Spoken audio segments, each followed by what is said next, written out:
You are banned from our family vacation. Forever. You'll never set foot in this resort again.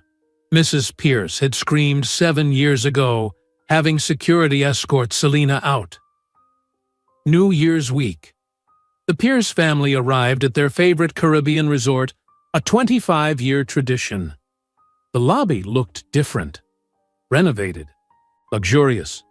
A woman in an elegant navy blue dress stood at the welcome desk, natural curls flowing in the ocean breeze.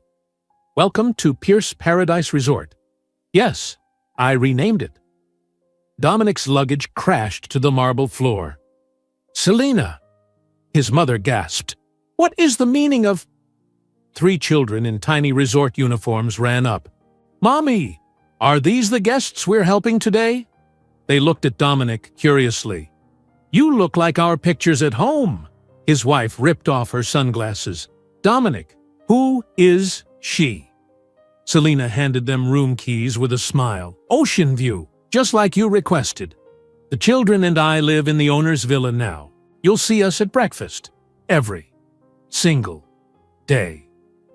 But before we dive into the full story, let me know where you're watching from and what time it is. Now, subscribe to the channel, and let's get started. Dominic, did you remember to pack my blue sweater? Jessica stood in the bedroom doorway, holding an empty suitcase. Her blonde hair was pulled into a ponytail. She wore expensive jeans and a white cashmere sweater. Dominic looked up from his own suitcase on the bed. I packed it yesterday. It is in the smaller bag by the door. Good. I hate being cold at the beach in December. Jessica walked to the closet and pulled out 3 more sweaters. How long is the drive again? About 2 hours from Boston to Cape Cod. We need to pick up my mother first. Dominic folded a shirt and placed it carefully in his suitcase. He was 37 years old, with dark hair starting to gray at the sides. He wore designer jeans and a button-down shirt. She called me 3 times this morning already. Jessica laughed. Of course she did. Margaret hates being late. Dominic's phone rang. He looked at the screen and sighed. Speaking of my mother, he answered the call. Hi, Mom. Dominic, you are still coming to get me at 10 o'clock, correct? Margaret's voice was sharp and clear through the phone. I have been ready since 9 o'clock. I do not want to arrive at the resort after dark. Yes, Mom. We will be there at 10 o'clock exactly. Dominic looked at his watch. It was 9:30 in the morning. We are finishing packing now. Good. I made dinner reservations at that French restaurant near the resort for tomorrow night. The one we went to last year. Do you remember? I remember. Wonderful. I will see you in 30 minutes. Do not be late. Margaret ended the call. Jessica zipped her suitcase closed. Your mother really loves that resort. How many years have you been going there? Dominic thought for a moment. Since I was a child. Maybe 25 years. My father used to take us every December for New Year's week. After he died, my mother and I kept the tradition. It must be a special place. It is. Dominic closed his suitcase. Something uncomfortable moved in his chest, but he did not know why. It has good memories. They loaded their bags into Dominic's black luxury car and drove across Boston to Margaret's apartment building. Margaret was waiting outside wearing a long wool coat and leather gloves. Her silver hair was styled perfectly. She had 2 large suitcases beside her. You are 4 minutes late, Margaret said as Dominic loaded her bags into the car. Sorry, Mom. Dominic opened the back door for her. Margaret settled into the back seat. Hello, Jessica. Hi, Margaret. You look nice. Thank you. I am looking forward to a relaxing week. This year has been exhausting. Margaret pulled a tissue from her purse and wiped an invisible spot on the window. Dominic, did you confirm our reservation at the resort? Yes, I confirmed it 2 weeks ago. Same rooms as always. Excellent. They drove out of Boston toward Cape Cod. The December sky was gray and heavy with clouds. Jessica turned on the radio to a station playing holiday music. Margaret talked about the restaurants she wanted to visit and the spa treatments she had booked at the resort. After about 2 hours, they exited the highway and drove through the small coastal town near the resort. Dominic had driven this route hundreds of times. He knew every turn, but when he pulled up to the resort address, he stopped the car suddenly. "This does not look right," he said. Jessica leaned forward. "What do you mean?" "The building looks completely different." Dominic stared through the windshield. The resort building had been repainted. The walls were now cream and gold instead of the old white and blue. There were flower gardens everywhere with roses and tulips. New windows reflected the gray sky. Margaret pressed her face to the window. "What happened to Ocean Blue Resort? This looks like a completely different place." Dominic drove slowly up to the front entrance. A large new sign stood near the door. It read, "Pierce Paradise Resort," in gold letters. "Pierce Paradise Resort?" Jessica read the sign out loud. "That is your last name, Dominic." "I know." Dominic felt confused. "That is strange. It must be a coincidence." "A coincidence?" Margaret frowned. "That is our family name." "Maybe the new owners have the same last name. Pierce is not that unusual." But Dominic's hands felt cold on the steering wheel. They parked the car and got their suitcases from the trunk. Dominic pulled his suitcase toward the front doors. Jessica walked beside him. Margaret followed behind, complaining about the cold wind. They walked through the glass doors into the lobby. Everything was different. The old wooden floors were gone. Now there was white marble covering the entire lobby. Gold light fixtures hung from the ceiling. Fresh white roses sat in crystal vases on every table. The furniture was new, cream-colored leather sofas and chairs. Classical music played softly from hidden speakers. "This is beautiful," Jessica whispered. Margaret looked around with wide eyes. "This is not the same resort. They renovated everything." Dominic walked toward the reception desk. It was made of white marble with gold edges. His suitcase rolled smoothly across the marble floor. Then he saw the woman standing behind the desk. His entire body went stiff. The woman had long dark hair pulled back in a professional style. She wore a navy blue dress and pearl earrings. Her skin was smooth and tan. She was writing something in a leather notebook. When she looked up, her dark eyes met Dominic's eyes directly. It was Selena Martinez. Dominic's suitcase slipped from his hand. It hit the marble floor with a loud bang that echoed through the quiet lobby. Selena smiled. It was a calm, controlled smile. "Welcome to Pierce Paradise Resort." Jessica touched Dominic's arm. "Do you know her?" Dominic could not speak. His throat was closed. His heart was beating too fast. Before anyone could say anything else, 3 children ran into the lobby from a side door. They were about 6 years old, 2 boys and 1 girl. They wore matching navy blue polo shirts with the resort logo. Small name tags pinned to their shirts read Mateo, Lucas, and Sophia. All 3 children had dark hair. All 3 children had green eyes. All 3 children had the same smile. Dominic's smile. Margaret gasped. She grabbed the edge of the desk to steady herself. "Those children," she whispered. "They look exactly like Dominic did when he was that age." Jessica stared at the children. Then she stared at Dominic. Her face went pale. "Dominic, how old are those children?" "About 6 years old," Margaret said slowly. She was counting in her head. 6 years old. That means they were born 7 years ago, Jessica finished. She turned to Dominic. Her voice shook. "Before we met. Before we got married." Selena walked out from behind the desk. She moved with quiet confidence. She wore low heels that clicked on the marble floor. She stopped in front of the Pierce family. "Let me introduce myself properly. My name is Selena Martinez. I am the owner of Pierce Paradise Resort. I bought this property 2 years ago and renovated it completely." Her voice was calm and professional. She looked directly at Dominic. "I believe we have met before." Dominic's mouth opened, but no sound came out. Selena reached behind the desk and picked up 3 key cards. She handed them to Dominic. "Here are your room keys. You are in the East Wing on the 3rd floor, the same rooms your family always requests." The 3 children ran to Selena's side. The little girl grabbed Selena's hand. The 2 boys stood close to her. "These are my children," Selena said. She put her hand on the little girl's head. "Sophia, Mateo, and Lucas. They live with me in the owner's villa on the property. You will see us every morning at breakfast.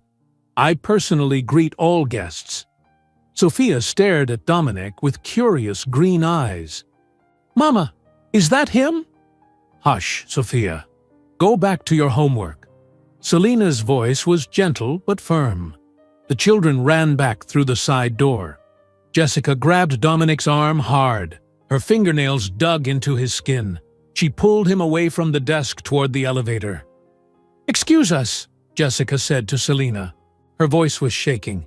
"We need to get to our room." Margaret followed them to the elevator. She kept looking back at the reception desk where Selena stood watching them with that same calm smile. The elevator doors closed. Jessica turned to Dominic. Her face was white. Her hands were shaking. "Who is that woman? And why do those children have your face?" Dominic opened his mouth, but nothing came out. The elevator moved upward. Jessica stared at him. Margaret stood in the corner, holding her purse with both hands. "Answer me, Dominic." Jessica's voice got louder. "Who is she?" "Her name is Selena Martinez." Dominic's voice was barely a whisper. "I knew her a long time ago." "How long ago?" 7 years. Jessica stepped back against the elevator wall. 7 years ago. That is exactly when those children would have been born. The elevator doors opened on the 3rd floor. Jessica grabbed her suitcase and pulled it down the hallway. Dominic and Margaret followed. Jessica found their room and pushed the keycard into the lock. The door opened. She pulled Dominic inside and slammed the door. Margaret tried to follow, but Jessica held up her hand. "Not now, Margaret. I need to talk to my husband alone." Margaret's mouth opened to protest, but then closed. She walked slowly to her own room next door. Inside their room, Jessica threw her purse on the bed. The room was decorated in cream and gold like the lobby. There was a large bed, a sofa, and windows looking out at the ocean. Jessica did not look at any of it. She looked only at Dominic. "Tell me everything, right now." Dominic sat on the edge of the bed. He put his head in his hands. "I dated Selena 7 years ago. We were together for about 8 months. Why did you never tell me about her? It was before I met you. I did not think it mattered." Jessica laughed, but it was not a happy sound. 3 children matter, Dominic. 3 children who look exactly like you matter. I did not know about them. Dominic looked up. His eyes were red. "I swear to you, Jessica, I had no idea she was pregnant. I had no idea I had children." "How is that possible? How do you not know about 3 children?" "We broke up. She never told me she was pregnant." "Why would she not tell you something like that?" Jessica crossed her arms. "That makes no sense." "I do not know. Maybe she was angry. Maybe she thought I would not care." "Why would she think that?" Dominic did not answer. He looked at the floor. Jessica walked to the window. She stared out at the gray ocean. "Were you in love with her?" "It was a long time ago." "That is not an answer." Dominic was quiet for a long moment. I cared about her. Yes. Jessica turned around. Tears were running down her face. Those children are 6 years old. We have been married for 4 years. That means when we met, those children were already born. They were 2 years old, and you had no idea they existed. I am telling you the truth. I did not know. I do not believe you. Jessica sat on the sofa. She put her face in her hands. I do not know what to believe anymore. Someone knocked on the door. Dominic stood and opened it. Margaret came into the room. Her face was pale. Her hands were shaking. We need to talk, Margaret said. Her voice was strange, quiet, and scared. Jessica looked up. About what? Margaret sat in the chair by the window. She looked very old suddenly. I know that woman, Selena. I remember her. Dominic stared at his mother. What do you mean you remember her? 7 years ago. You brought her here for New Year's week. Do you remember? Dominic's face changed. His eyes went wide. You remember Selena? Yes. You brought her to this resort. This same resort.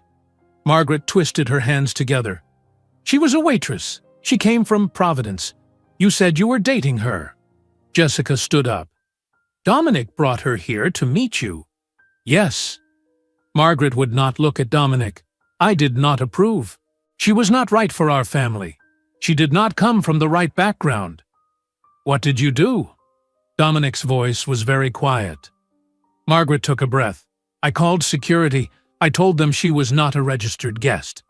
I had them remove her from the resort. Dominic stood up so fast his chair fell backward. You did what? I thought I was protecting you. I thought she wanted your money. You had her thrown out? Dominic's voice got louder. You called security on her? Yes. Margaret started crying. I told her she was banned from the resort. I told her to stay away from our family. Jessica stared at Margaret. What did Dominic do when this happened? Margaret looked at the floor. He did nothing. He stood there and said nothing. Dominic's face went red, then white. He sat back down on the bed. I remember now. You told me she left. You said she took a taxi back to Providence. You said she did not want to stay. I lied. Margaret wiped her eyes. I am sorry, Dominic. I thought I was doing the right thing. The right thing? Dominic's voice shook. You humiliated her. You had security drag her out of the resort, and I just stood there. I did nothing to stop you. Jessica walked to the door. I need air. I cannot be in this room right now. Jessica, wait. Dominic reached for her. No, do not touch me. Jessica opened the door. I need to think. She walked out and closed the door behind her. Dominic turned to his mother. How could you do that? How could you treat someone that way? I thought she was using you. I thought she wanted our money. So you had her thrown out like garbage, and I let you do it. Dominic stood and walked to the window. No wonder she never told me about the pregnancy. She must hate me. What are we going to do? Margaret asked. What do you mean, what are we going to do? Those are my children, Mom. I have 3 children I never knew about. Maybe we should leave. We can go back to Boston tonight. Leave? Dominic turned around. We cannot just leave. Why not? This is too uncomfortable. We can vacation somewhere else? Dominic stared at his mother. My children are here. I am not leaving. Margaret pulled out her phone. Let me call other hotels. There must be rooms available somewhere else in Cape Cod. She dialed the first hotel. Hello, do you have any rooms available for this week? For New Year's week? She waited. Oh, I see. Thank you. She called another hotel. Hello, I need 3 rooms for this week starting today. She listened. Fully booked. Are you sure? Thank you. She called 3 more hotels. Each time the answer was the same. No rooms available. New Year's week was the busiest time of year in Cape Cod. Every hotel was fully booked. Margaret put her phone down. "We are stuck here. There are no rooms anywhere." "Good," Dominic said. "Good? How is this good?" "I need to talk to Selena. I need to understand what happened. I need to meet my children properly." Dominic walked to the door. "I am going to find her right now." "Dominic, wait. You need to think about this carefully." But Dominic was already gone. He walked down the hallway to the elevator. He went down to the lobby. Selena was not at the reception desk. A young man in a resort uniform stood there instead. "Can I help you, sir?" the young man asked. "I'm looking for Selena Martinez." "Miss Martinez is not available right now. Can I take a message?" "When will she be available?" "I am not sure, sir. She has meetings all afternoon." Dominic went back to his room. Jessica had not returned.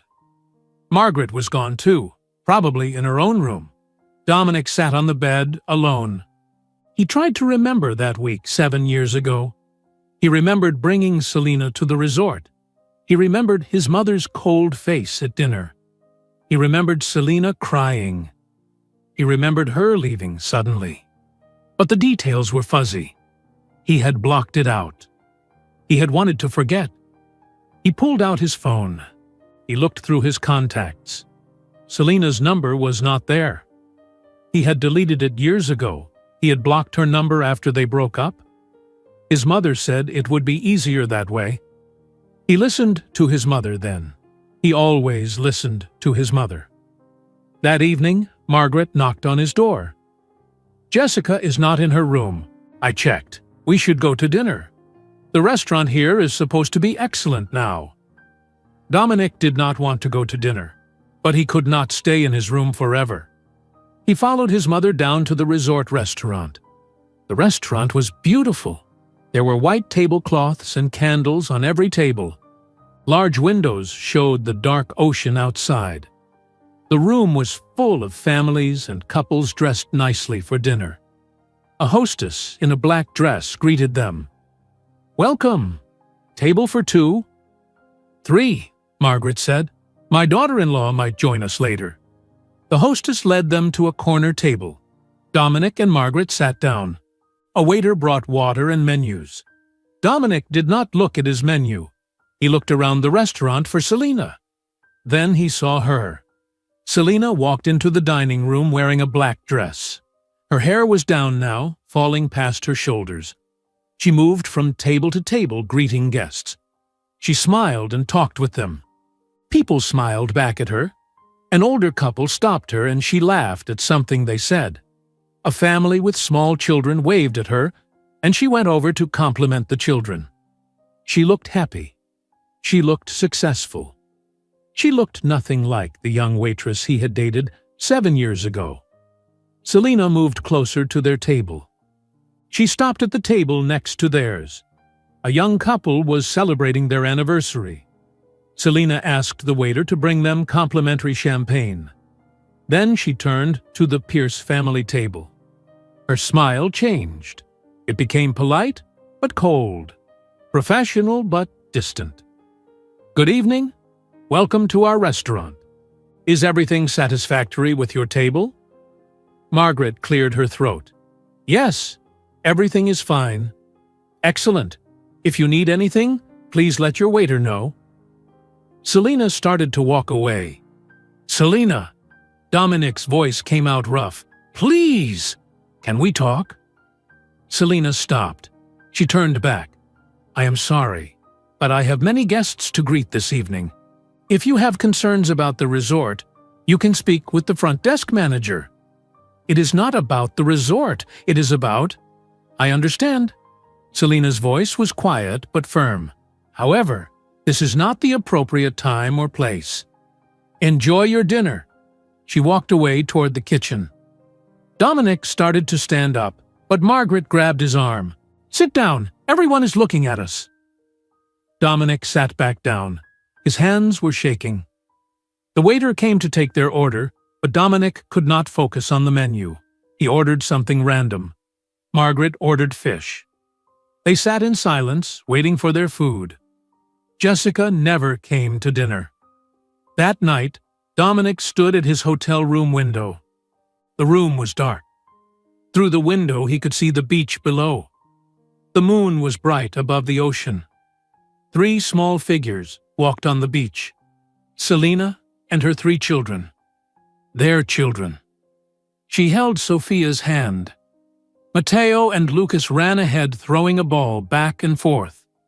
Selena's hair moved in the wind. The children jumped and played in the sand.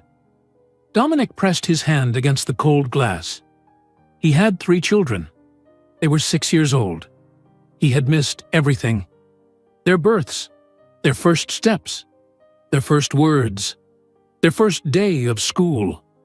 6 entire years gone. And it was his fault.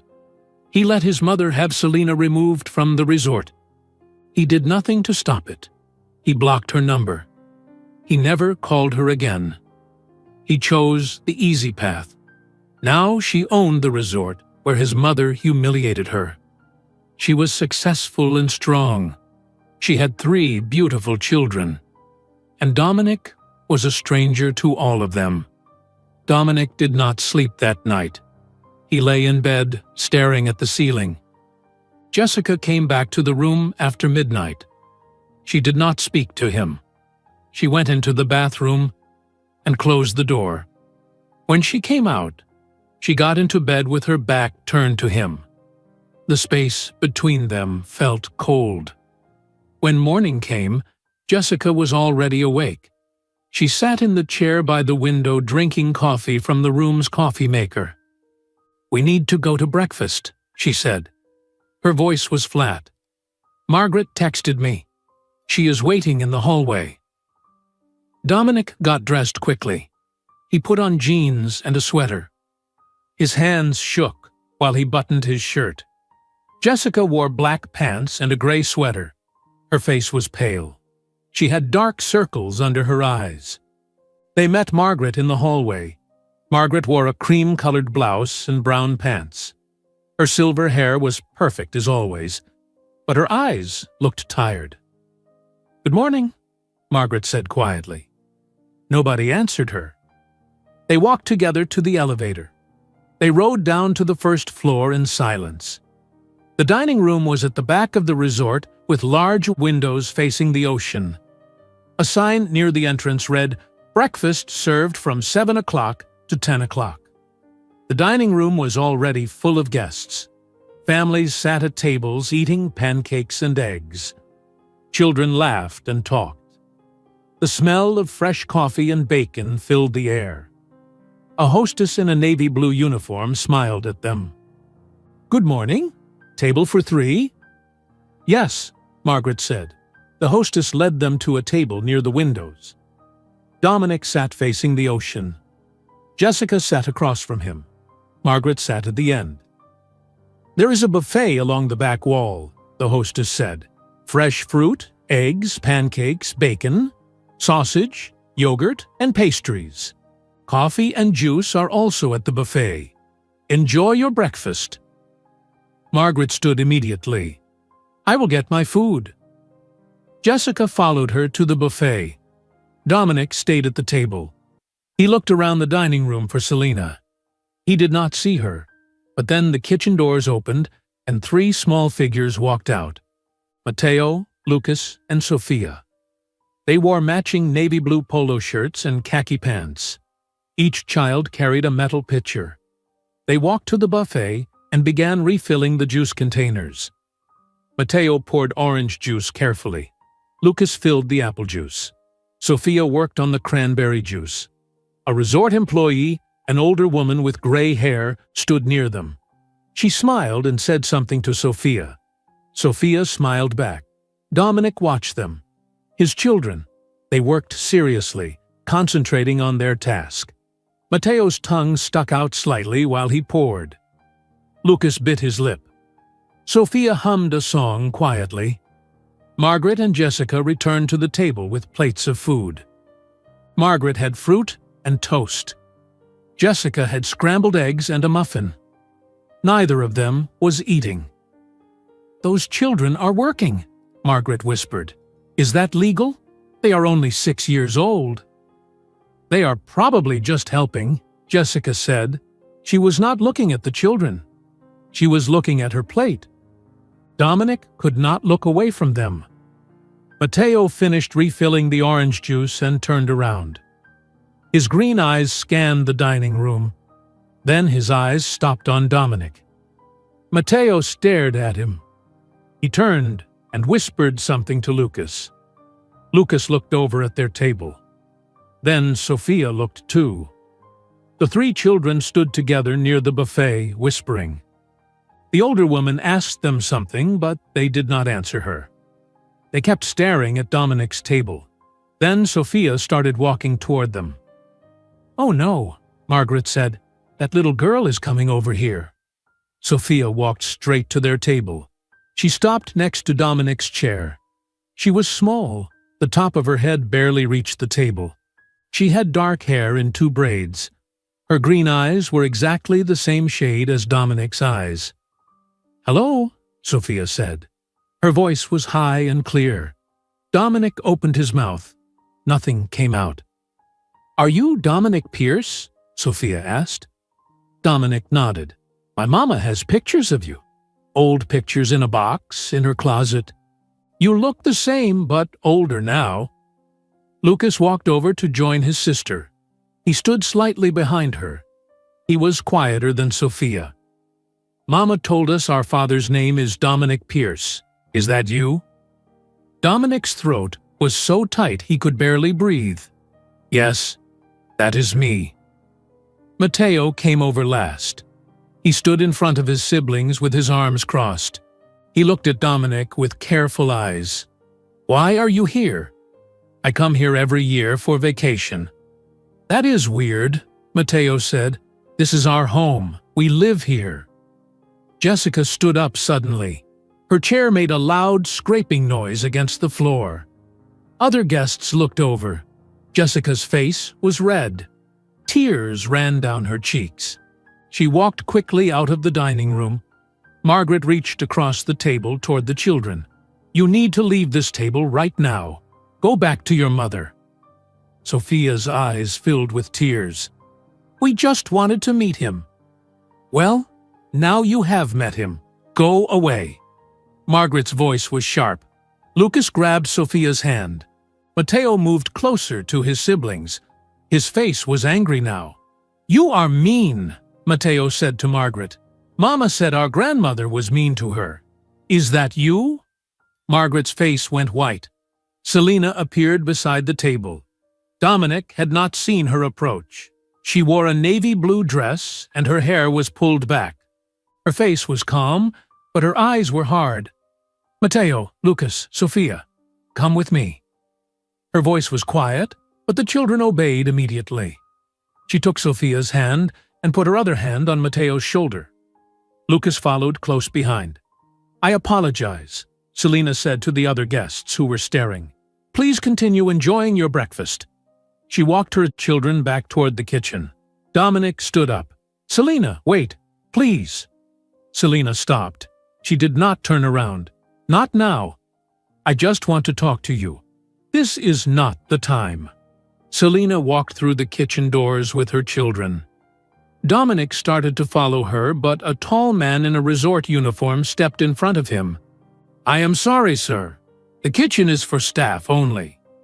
I need to speak to Miss Martinez." "Miss Martinez is not available at this time. If you need to speak with her, you can leave a message at the front desk." Dominic looked at the closed kitchen doors. Through the small window, he could see Selina kneeling down, talking to her children. Sophia was crying. Selina wiped her tears and kissed her forehead. Dominic turned and walked out of the dining room. He walked through the lobby and out the front doors of the resort. The December air was cold. He walked across the lawn toward the beach. His chest hurt. He could not breathe properly. Those were his children. They had come to him with questions. They wanted to know him. and Margaret had told them to go away. Dominic sat on a bench facing the ocean. He put his head in his hands. He did not know how long he sat there. Maybe 20 minutes, maybe an hour. When he looked up, the sky had become darker.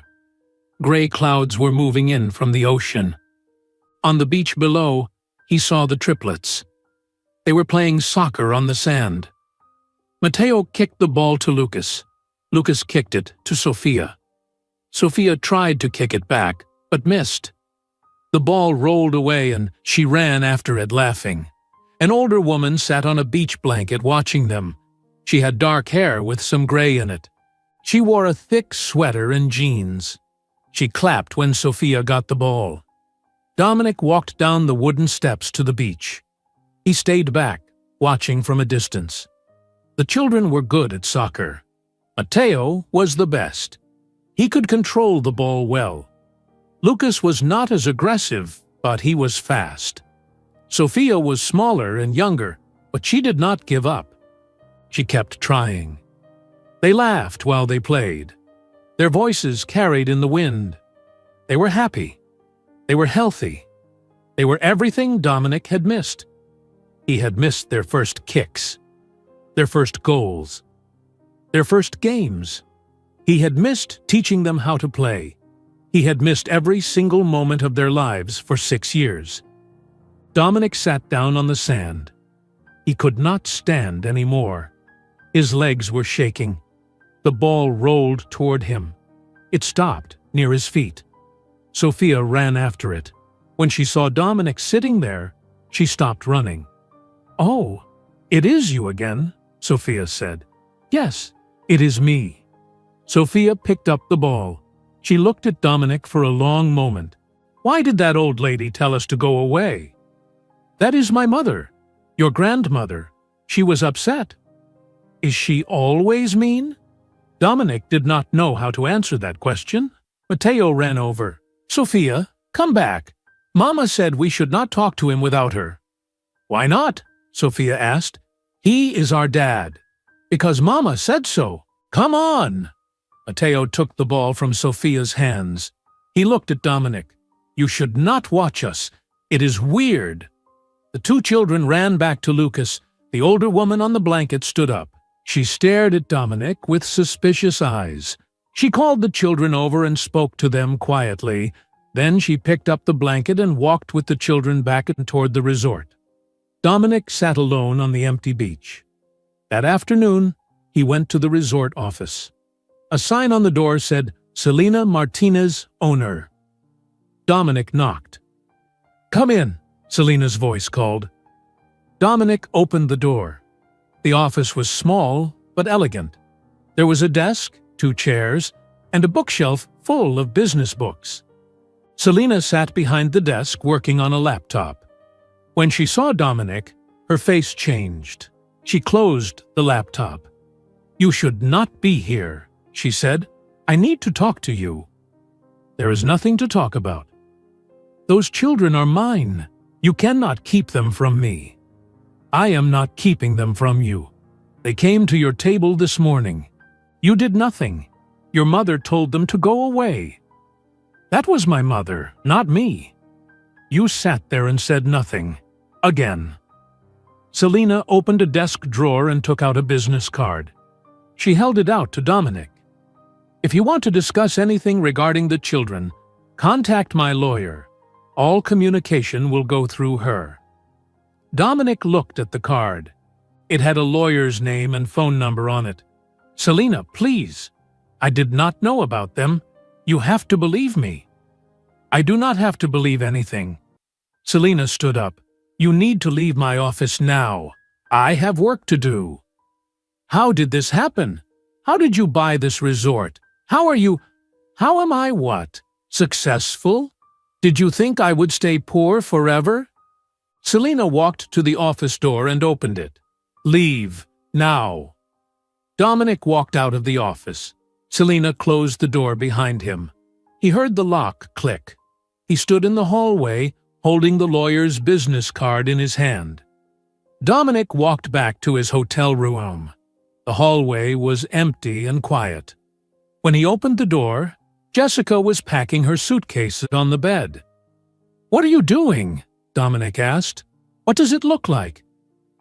Jessica folded a sweater and put it in the suitcase.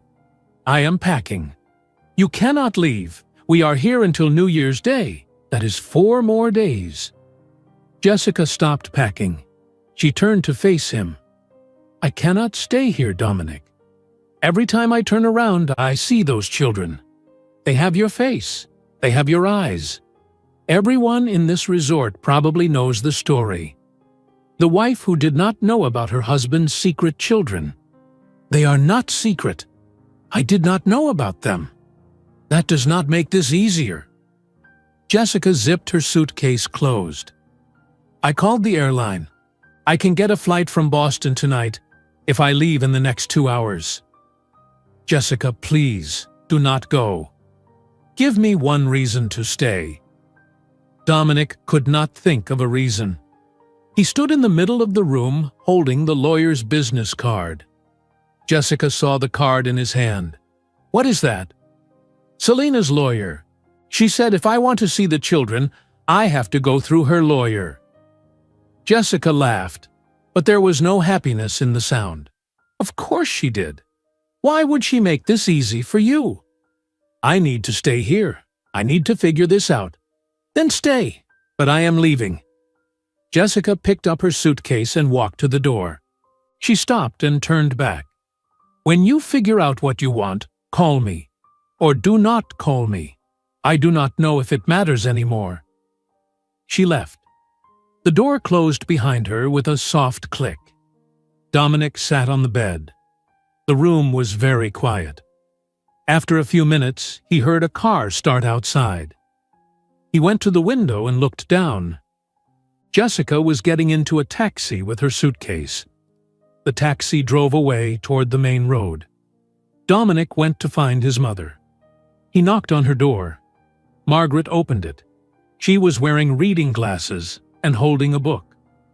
"Where is Jessica?" Margaret asked. "She left. She took a taxi to Boston." "Oh." Margaret took off her glasses.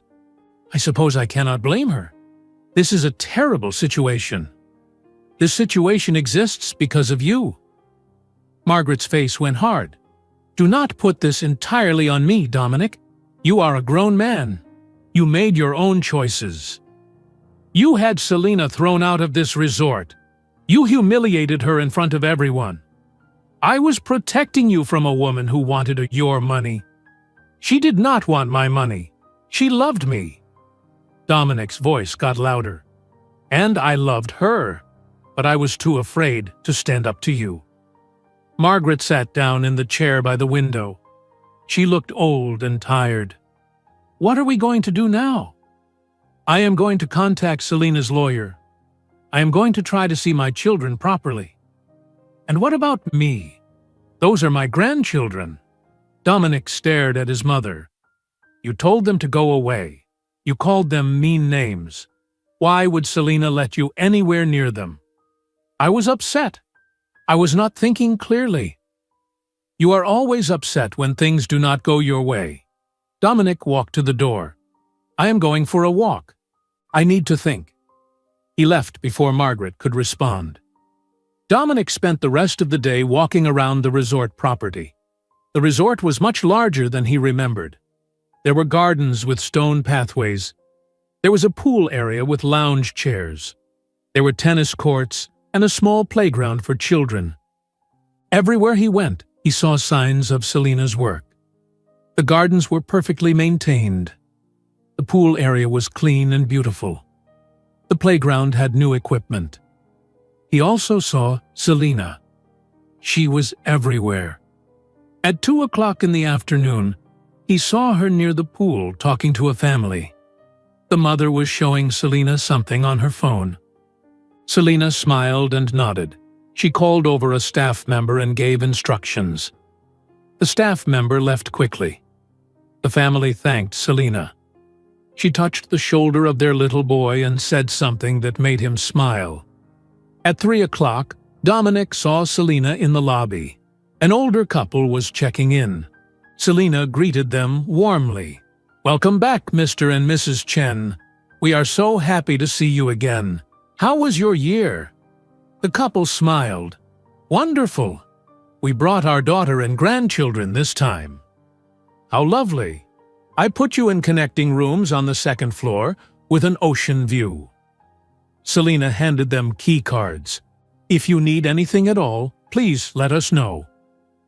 At 4 o'clock, Selina walked through the resort restaurant checking tables. She spoke with the chef. She tasted something from a spoon and nodded her approval. She arranged flowers in a vase. She greeted 2 waiters by name and asked about their families. Dominic watched all of this from different locations around the resort. Selina never looked at him. She never acknowledged his presence. But he knew she saw him. She saw everything that happened in her resort. That evening, Dominic was sitting in the lobby reading a newspaper when he heard familiar voices. An older couple walked past him toward the elevators. They were well dressed. The man wore an expensive suit. The woman wore pearls and a silk blouse. Margaret was sitting in a chair near the lobby fireplace. The couple saw her and stopped. "Margaret Pierce?" the woman said. "Is that you?" Margaret looked up. Her face showed surprise. "Catherine Wellington? What are you doing here?" "We are staying here for the week. This resort is magnificent. Have you seen what they have done with it?" Catherine sat in the chair next to Margaret. Her husband stood beside her. "The owner is that remarkable young woman, Selina Martinez. Have you met her?" Margaret's face went pale. "Yes, we have met." "Is she not impressive? Harold and I read an article about her in Business Weekly magazine last month. She started with absolutely nothing and built a real estate investment company. When this resort went bankrupt 2 years ago, she bought it at auction." Harold nodded. "The article said she worked 3 jobs while raising 3 children alone. Can you imagine? 3 jobs and 3 small children. The woman is incredible." Catherine leaned closer to Margaret. "The article also said she was only 23 years old when the children were born. Triplets. She raised them completely by herself. No family money. No help. She did it all on her own. She is an inspiration." Margaret's hands gripped the arms of her chair. Her knuckles were white. "We told all our friends in New York about this place," Catherine continued. "Next year, they are all coming here for the holidays. The food is excellent. The staff is wonderful. And Selina runs everything so perfectly. You can tell she cares about every detail." "Yes," Margaret said quietly. "I can tell." Catherine stood up. "We should go change for dinner. It was lovely seeing you, Margaret. Tell your family we said hello." The couple walked to the elevators. Margaret sat frozen in her chair. Dominic watched from across the lobby. His mother looked smaller than usual. Her perfect posture was gone. Her shoulders were slumped forward. Dominic stood and walked over to her. "Did you hear that?" "I heard. Selina did this by herself. She built this whole life without any help from anyone." Margaret looked up at him. Her eyes were wet. "I know. And you thought she just wanted our money?" Margaret did not answer. The next morning, Dominic was eating breakfast alone when Margaret entered the dining room. She walked straight to his table and sat down. "I am going to complain," Margaret announced. "About what?" "The room service. It was too slow last night. I ordered tea at 8 o'clock, and it did not arrive until 8:15. That is unacceptable." Dominic stared at his mother. "The tea was 15 minutes late. That is not a big problem. It is the principle. A luxury resort should have faster service." Margaret stood up. "I am going to speak to someone in the lobby right now." Dominic followed his mother to the lobby. He had a bad feeling about this. Margaret walked to the center of the lobby where several guests were sitting and reading. She spoke in a very loud voice. "Excuse me, I need to speak with a manager. The service at this resort is unacceptable." My room service was late last night. This is supposed to be a luxury property.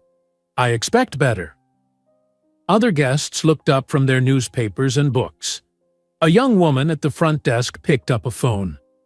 Margaret continued talking loudly. "I have been coming to this location for 25 years. The service used to be much better. The new management is clearly not maintaining proper standards." Selina appeared from a hallway. She walked calmly toward Margaret. Two security guards in resort uniforms walked behind her. "Mrs. Pierce," Selina said. Her voice was quiet, but everyone in the lobby could hear it. "Is there a problem?" "Yes, the service here is terrible. My tea was late last night. I apologize for the delay. We were very busy last evening." Selina's face showed no emotion. "However, I must ask you to lower your voice. You are disturbing other guests." "I will not lower my voice. I am a paying customer. I have a right to complain." Selina stepped closer to Margaret. She was shorter than Margaret, but somehow she seemed taller. "Mrs. Pierce, I own this property. I make the rules here. I can ask any guest to leave at any time if they are disturbing others." Margaret's face went red, then white. She looked at the security guard standing behind Selina. "You would have me removed?" Margaret's voice shook. "If necessary, yes." The lobby was completely silent. Every guest was watching now. Margaret looked at the security guards again. Her mouth opened, then closed. Dominic knew what she was remembering. 7 years ago, she had called these same security guards to remove Selina. Now, Selina could remove her. Margaret's shoulders dropped. She turned and walked quickly to the elevators. Selina turned to the other guests. "I apologize for the disturbance. Please let us know if you need anything. We are here to make your stay perfect." The guests went back to their newspapers and books. Selina walked back down the hallway. The security guards followed her. Dominic stood in the lobby alone. His heart was beating fast. He had just watched his mother be humiliated the same way she had humiliated Selina. That night, Dominic could not sleep again. At 11 o'clock, he got dressed and went outside. The resort grounds were quiet. Most guests were in their rooms or at the beach party that was happening down by the water. Dominic walked along the stone pathways through the gardens. At the back of the property, he found a small villa with warm lights in the windows. A sign near the door said, "Owner's Residence Private Property." This was where Selina lived with the children. Dominic sat on a bench across from the villa. He could see through the windows. Selina was in the living room reading a book to the 3 children. They sat on a sofa in their pajamas. Sophia was curled against Selina's side. Matteo and Lucas sat on the other side. Selina turned a page, and the children leaned forward to see the pictures. It was a perfect scene. A mother and her children at bedtime. Dominic had no place in that scene. After about 20 minutes, Selina closed the book. The children hugged her goodnight and ran down a hallway. Selina stood and stretched. She turned off the living room lights. The front door of the villa opened. Selina stepped outside. She was wearing jeans and a sweater now. She looked directly at Dominic sitting on the bench. "You should not be here," she said. "I just wanted to see them." "You cannot sit outside my home watching my children. That is not appropriate." Dominic stood up. "When can I talk to you properly? When can I explain?" "There is nothing to explain. I gave you my lawyer's card. If you want to pursue legal rights to the children, contact her." "I do not want to do this through lawyers. I want to talk to you, person to person." Selina crossed her arms. "You had 7 years to talk to me. You blocked my number. You threw away my letters. You chose to disappear." "I did not know about the letters. I did not know you tried to contact me." "That is convenient." "It is the truth." Selina walked closer to him. Her face was hard. "Leave my property. If I see you near my villa again, I will call security. Do you understand? Selena, please. Do you understand? Yes. Good. Now go back to your hotel room. Selena turned and walked back into her villa. The door closed. The lock clicked. The lights in the windows went out one by one. Dominic walked back through the dark gardens to the main resort building. When he got to his room, he lay on the bed in the darkness. He had lost everything. His wife was gone. His mother had been humiliated. And the mother of his children would not even speak to him. He took out his phone and looked at the lawyer's business card. Tomorrow he would make the call. It was the only choice he had left. The next morning was December 31st, New Year's Eve.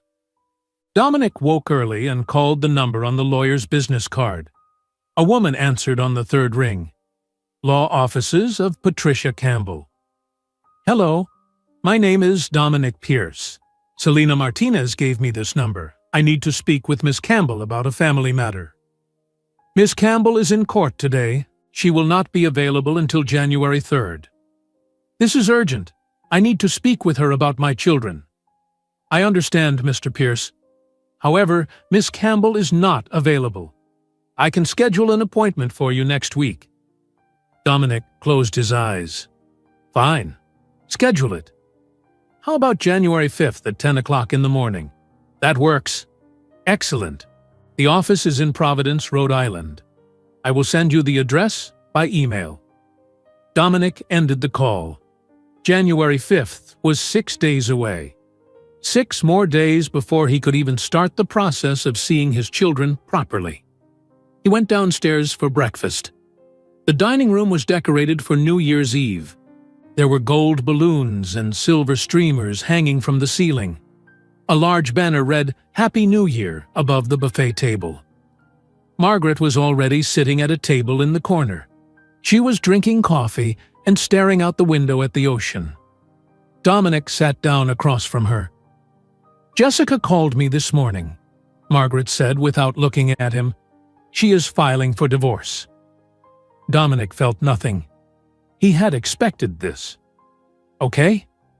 That is all you have to say? Okay? What do you want me to say, Mom? This is my fault. I lied to her about my past. She has every right to leave.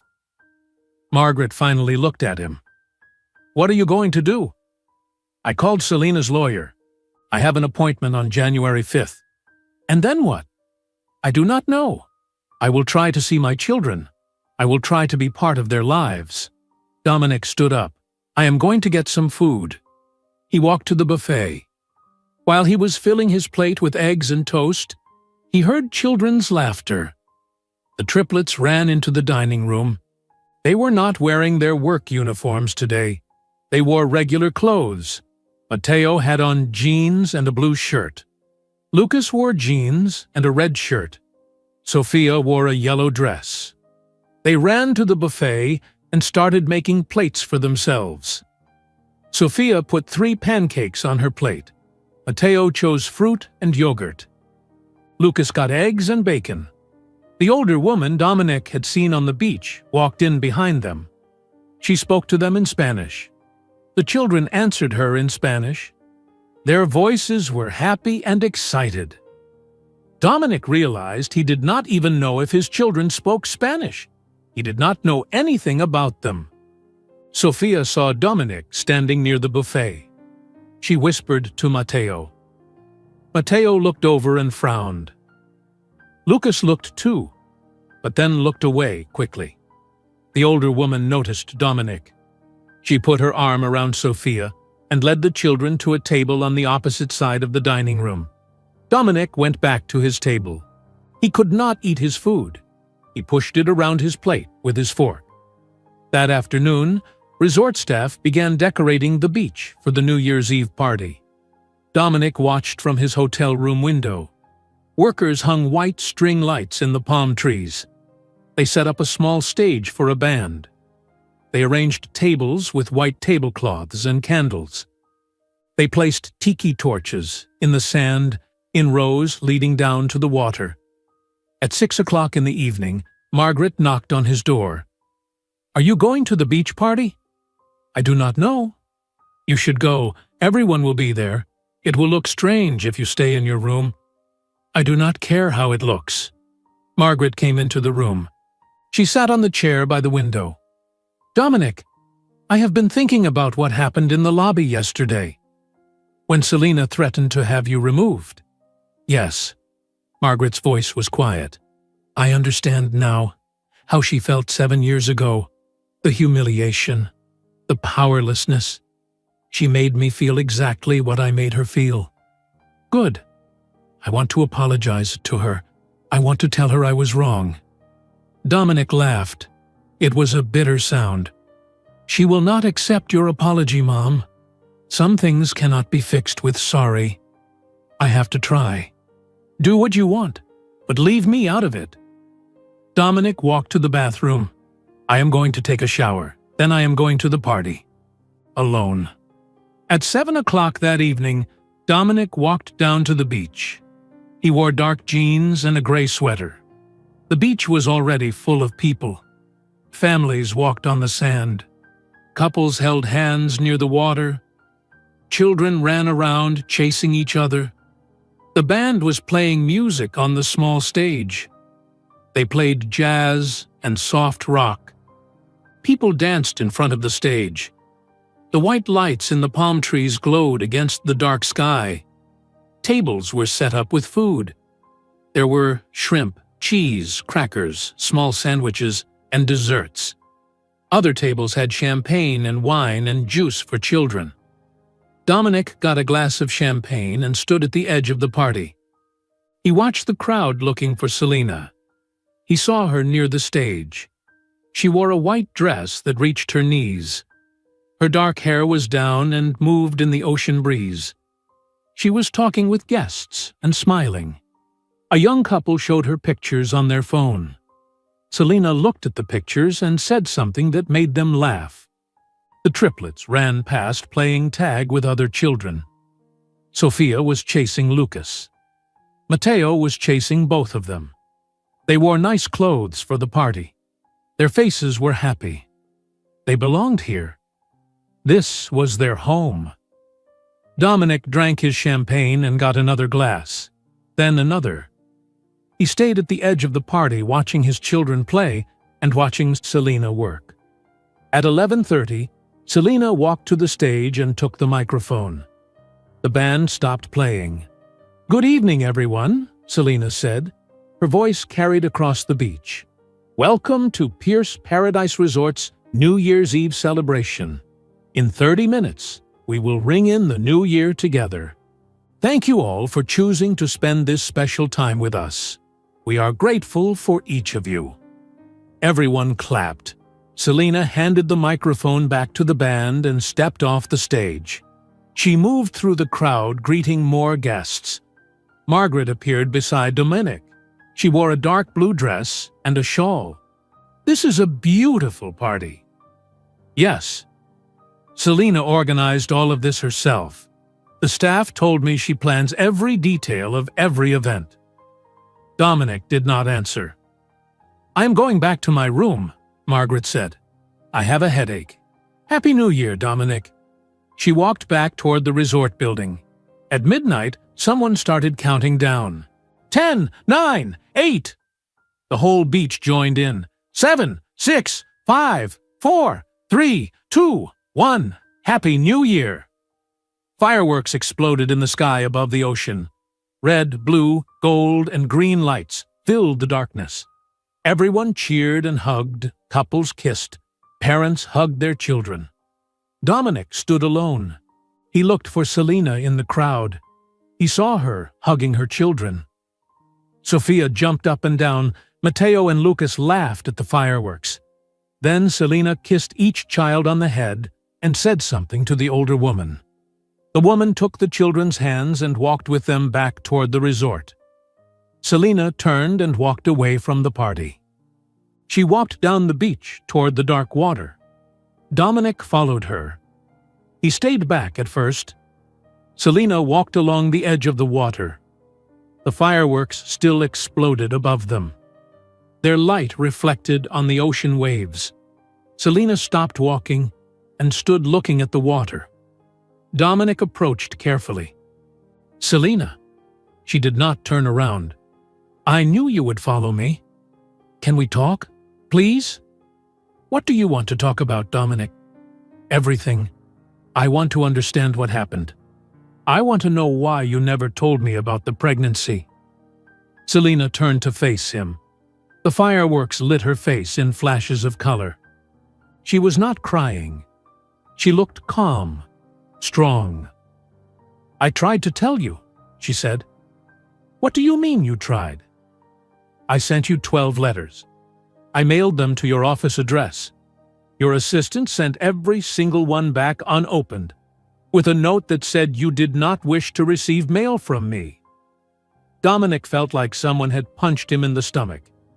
"I never saw any letters." "I know, because you told your assistant to send them back. I never told anyone to do that." Selina laughed. It was a hard sound. "Really? You do not remember? 2 weeks after your mother had me removed from this resort, I tried to call you. You blocked my number. So I sent an email to your work address. You replied with one sentence. You said to stop contacting you, and you had instructed your assistant to return any mail from me." Dominic tried to remember. That time in his life was blurry. He had been angry. His mother had been in his ear, constantly telling him Selina was not right for him. He had wanted to forget. "I was angry," Dominic said. "My mother said you left on your own. She said you did not care about me. So you believed her?" "Yes." "And you blocked me completely?" "Yes." Selina nodded slowly. 3 weeks after you blocked me, I found out I was pregnant. With triplets. I tried to send letters anyway. They all came back. I went to your apartment building 5 different times. The doorman would not let me up. He said you had given him my name and a picture. He had instructions not to allow me in the building. Dominic felt sick. "I do not remember doing that." "Your mother probably did it for you. She was protecting her precious son from the poor waitress. How did you survive? How did you raise 3 babies alone?" Selina looked back at the ocean. "I worked 3 jobs while I was pregnant. I cleaned offices at night. I worked at a hotel during the day. I did bookkeeping on weekends. My neighbor Rosa felt sorry for me. She is the woman you saw with the children. She helped me. After the babies were born, she watched them at night while I worked. I paid her what I could." "That must have been so hard." "It was hell." Selina's voice was flat. "I was exhausted every single day for years, but I did not have a choice. I had 3 children to feed." "How did you go from that to owning this resort?" Selina turned back to him. "I took online business classes while the babies slept. I learned about real estate investment. Every dollar I did not need for rent or food, I saved. After 2 years, I had enough to buy a small apartment building in Providence. I fixed it up and rented it out. Then I bought another building. Then another. I built my business slowly for 5 years. 2 years ago, I heard Ocean Blue Resort was bankrupt and going to auction. I remembered this place. I remembered what your mother did to me here. I remembered you standing there saying nothing while security dragged me out. So you bought it?" "Yes. I bought it specifically because your family came here every year. I knew you would walk through those doors eventually. I wanted you to see me successful. I wanted your mother to know she did not destroy me. I wanted to stand in this place where I was humiliated and prove that I won." Selina's eyes were hard. "I even renamed it Pierce Paradise Resort. Your name, because I took the Pierce name through my children, and now I own the place that banned me." Dominic felt tears on his face. "I am so sorry. I was weak. I was a coward. I should have protected you. I should have stood up to my mother." "Yes, you should have. Please, give me a chance to know my children." Let me be part of their lives." Selena was quiet for a long time. The fireworks had stopped. The beach was dark, except for the tiki torches and the string lights in the distant palm trees. "The children deserve to know their father," Selena finally said. "But you have to earn that role. You cannot just walk into their lives because it is convenient now. You humiliated me once. I will not let you hurt them. I will do anything. I will follow any rules you set. My lawyer will contact you. We will set up supervised visits. Once a month, here at the resort. You will come to Cape Cod. The children will not travel to Boston. If you miss one visit, you lose your chance forever. Do you understand?" "Yes, I understand. Thank you, Selena. Thank you." Selena walked past him back toward the resort. She stopped after a few steps and looked back at him. "I wanted you to walk into my lobby and see me standing there, successful and strong, so you would know you did not destroy me. That is why I bought this place. That is why I waited for you to come back. I needed you to see that I won." She walked away. Dominic watched her disappear into the darkness. He stood alone on the beach for a long time. The party was ending. Families walked back to the resort. Staff began cleaning up tables and turning off lights. Dominic had lost his wife. He had lost 7 years with his children. He had lost the woman he loved. But maybe, if he worked hard enough, he could build something new. Not what he had before. Something different. A relationship with his children. A way to make up for his mistakes. It would take years. It would be hard. But he had to try. He walked slowly back to the resort. Tomorrow he would return to Boston. He would wait for Selena's lawyer to contact him. He would begin the long process of earning his children's trust. He had no other choice. The next morning, January 1st, Dominic packed his suitcase. His hands moved slowly. He folded each shirt carefully. Everything felt heavy. Margaret knocked on his door at 9 o'clock in the morning. "The car is ready. We should leave soon if we want to avoid traffic back to Boston." "I am almost ready." Margaret came into the room. She looked around at the neat hotel room. "This was the worst vacation we have ever had." "Yes. I am sorry, Dominic, for everything." Dominic closed his suitcase. "We should go." They checked out at the front desk.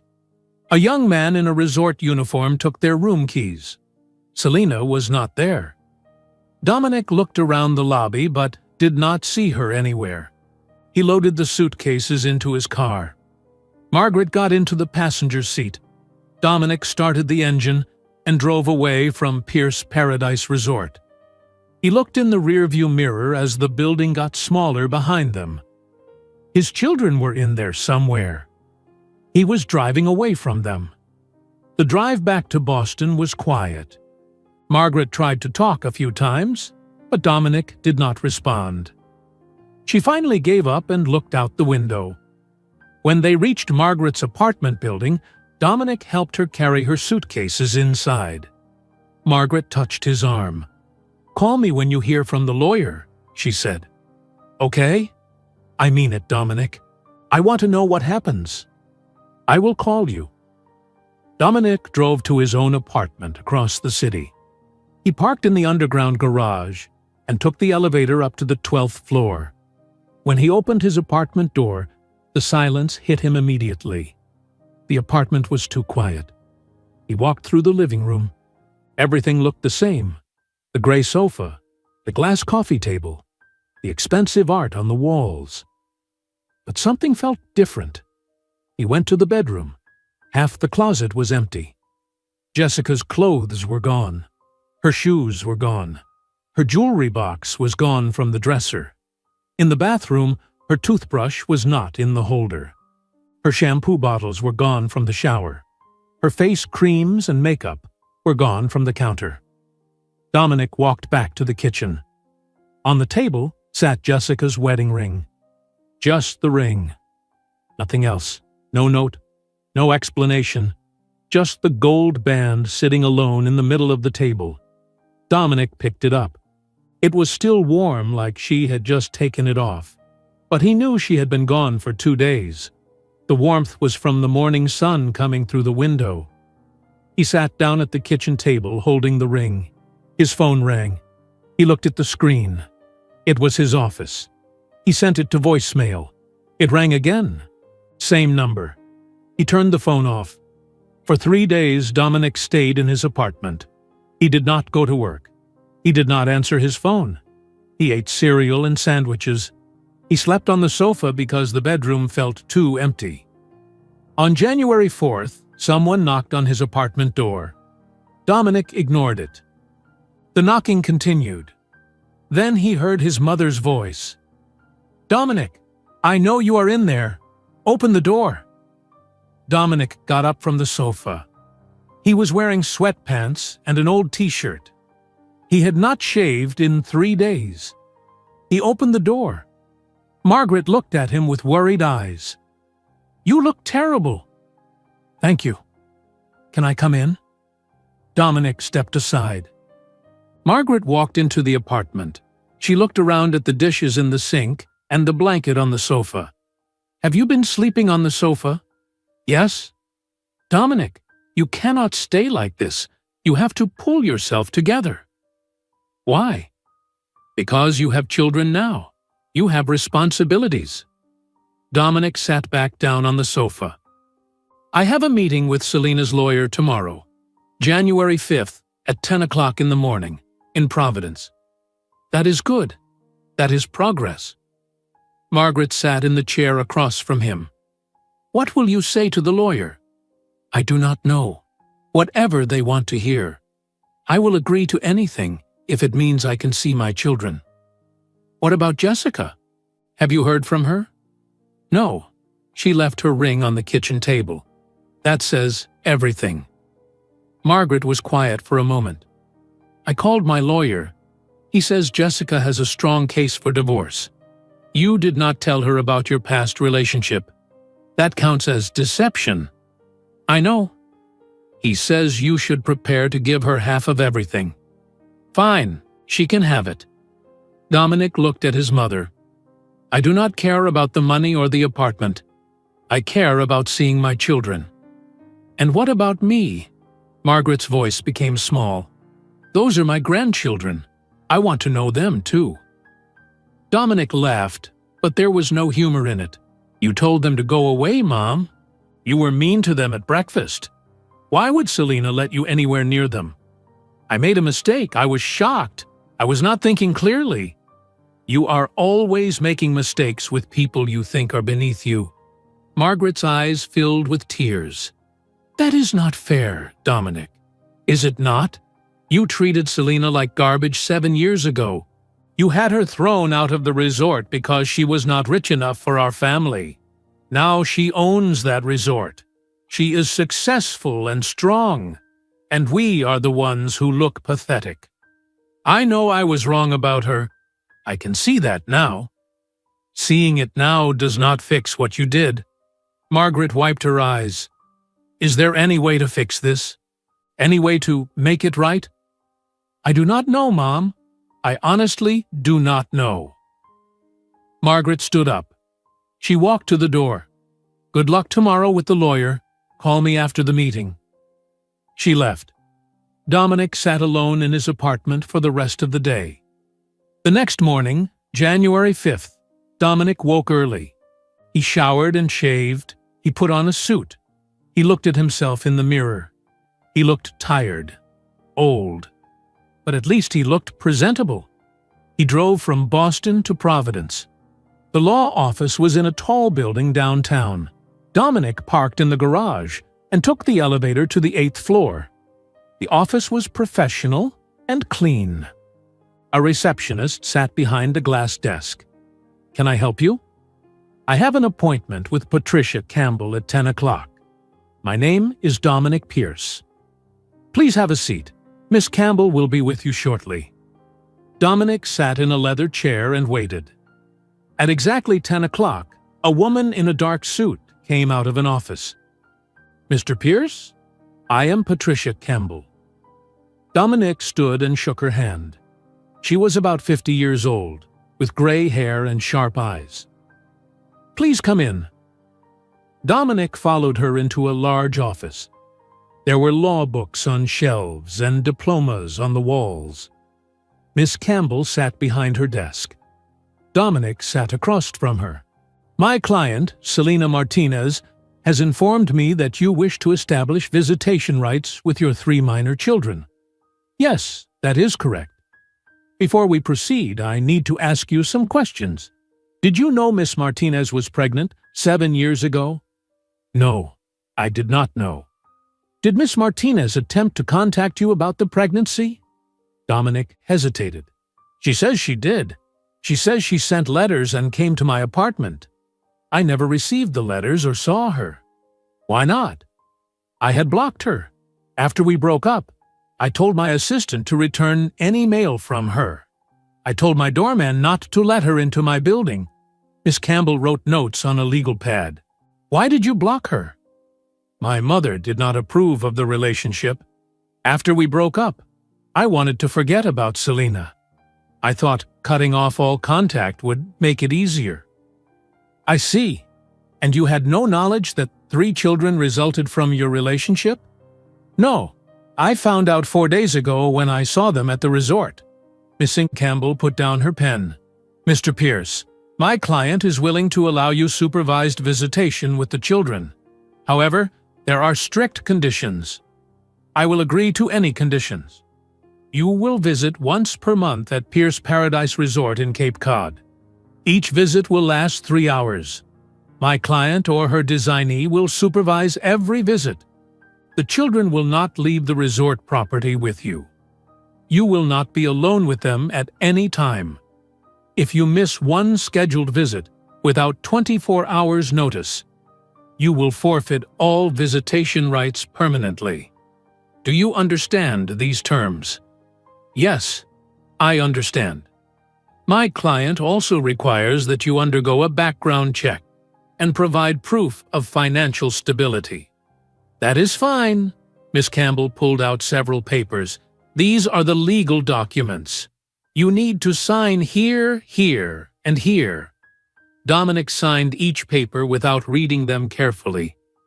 He did not care about the details. He just wanted to see his children. "When can I have my first visit?" Dominic asked. "My client suggests January 26th at 2 o'clock in the afternoon. Does that work for you?" "Yes, absolutely." "Good. I will send you a confirmation email with all the details." Miss Campbell stood up. "Mr. Pierce, I want to be clear about something. My client is giving you a chance because she believes children should know their fathers. But if you hurt those children in any way, she will end this arrangement immediately. Do you understand?" "I understand. I would never hurt them." "I hope that is true." Dominic left the law office. He sat in his car in the parking garage. January 26th. That was 21 days away. 3 weeks. It felt like forever. The weeks passed slowly. Dominic went back to work at the family real estate company. He sat in meetings and signed papers, but his mind was always somewhere else. His co-workers asked about Jessica. He told them she had moved out. They stopped asking questions after that. Jessica's lawyer sent divorce papers. Dominic signed them immediately. He did not fight for anything. The apartment, the furniture, the bank accounts. Jessica could have all of it. Margaret called him every few days. She asked about the children. Dominic had nothing to tell her. He had not seen them. He had not spoken to Selena. On January 25th, the day before his first visit, Dominic went to a bookstore. He walked through the children's section looking at books. He had no idea what 6-year-old children liked to read. He picked 3 books that looked interesting. One about animals, one about space, one about adventure. He asked the store to wrap them in colorful paper. That night, Dominic could not sleep. He lay in bed imagining the visit. What would he say to his children? What would they ask him? Would they like him? Would they hate him? At 6 o'clock in the morning, he gave up on sleeping. He got dressed. He put the 3 wrapped books in a bag. He got in his car and started driving toward Cape Cod. He arrived at Pierce Paradise Resort at 1:30 in the afternoon. He was 30 minutes early. He parked his car and sat there with his hands on the steering wheel. His hands were shaking. At exactly 2 o'clock, Dominic walked into the resort lobby. Selena was standing at the reception desk. She wore a navy blue dress, and her hair was pulled back. When she saw him, her face showed no emotion. "Mr. Pierce, please follow me." She walked down a hallway. Dominic followed her. She stopped at a door marked Recreation Room. She opened it. Inside was a bright room with toys and books and a small table with chairs. The triplets were already there. They sat at the table coloring pictures. The older woman, Rosa, sat in a chair near the window, watching them. Matteo looked up when Dominic entered. His green eyes were serious. Lucas kept coloring but glanced up quickly. Sophia smiled a little. "Children, this is your father, Dominic Pierce. He is here to visit with you for 3 hours." Selena's voice was calm and professional. "Rosa will stay in the room with you at all times. I will be in my office if you need anything. Behave politely." "Yes, Mama," the 3 children said together. Selena looked at Dominic. 3 hours. I will come back at 5 o'clock. She left and closed the door. Dominic stood in the middle of the room, holding his bag of wrapped books. 3 pairs of green eyes stared at him. Rosa watched him from her chair with suspicious, protective eyes. Matteo spoke first. "Why did you leave our mom when she was pregnant with us?" Dominic's throat felt tight.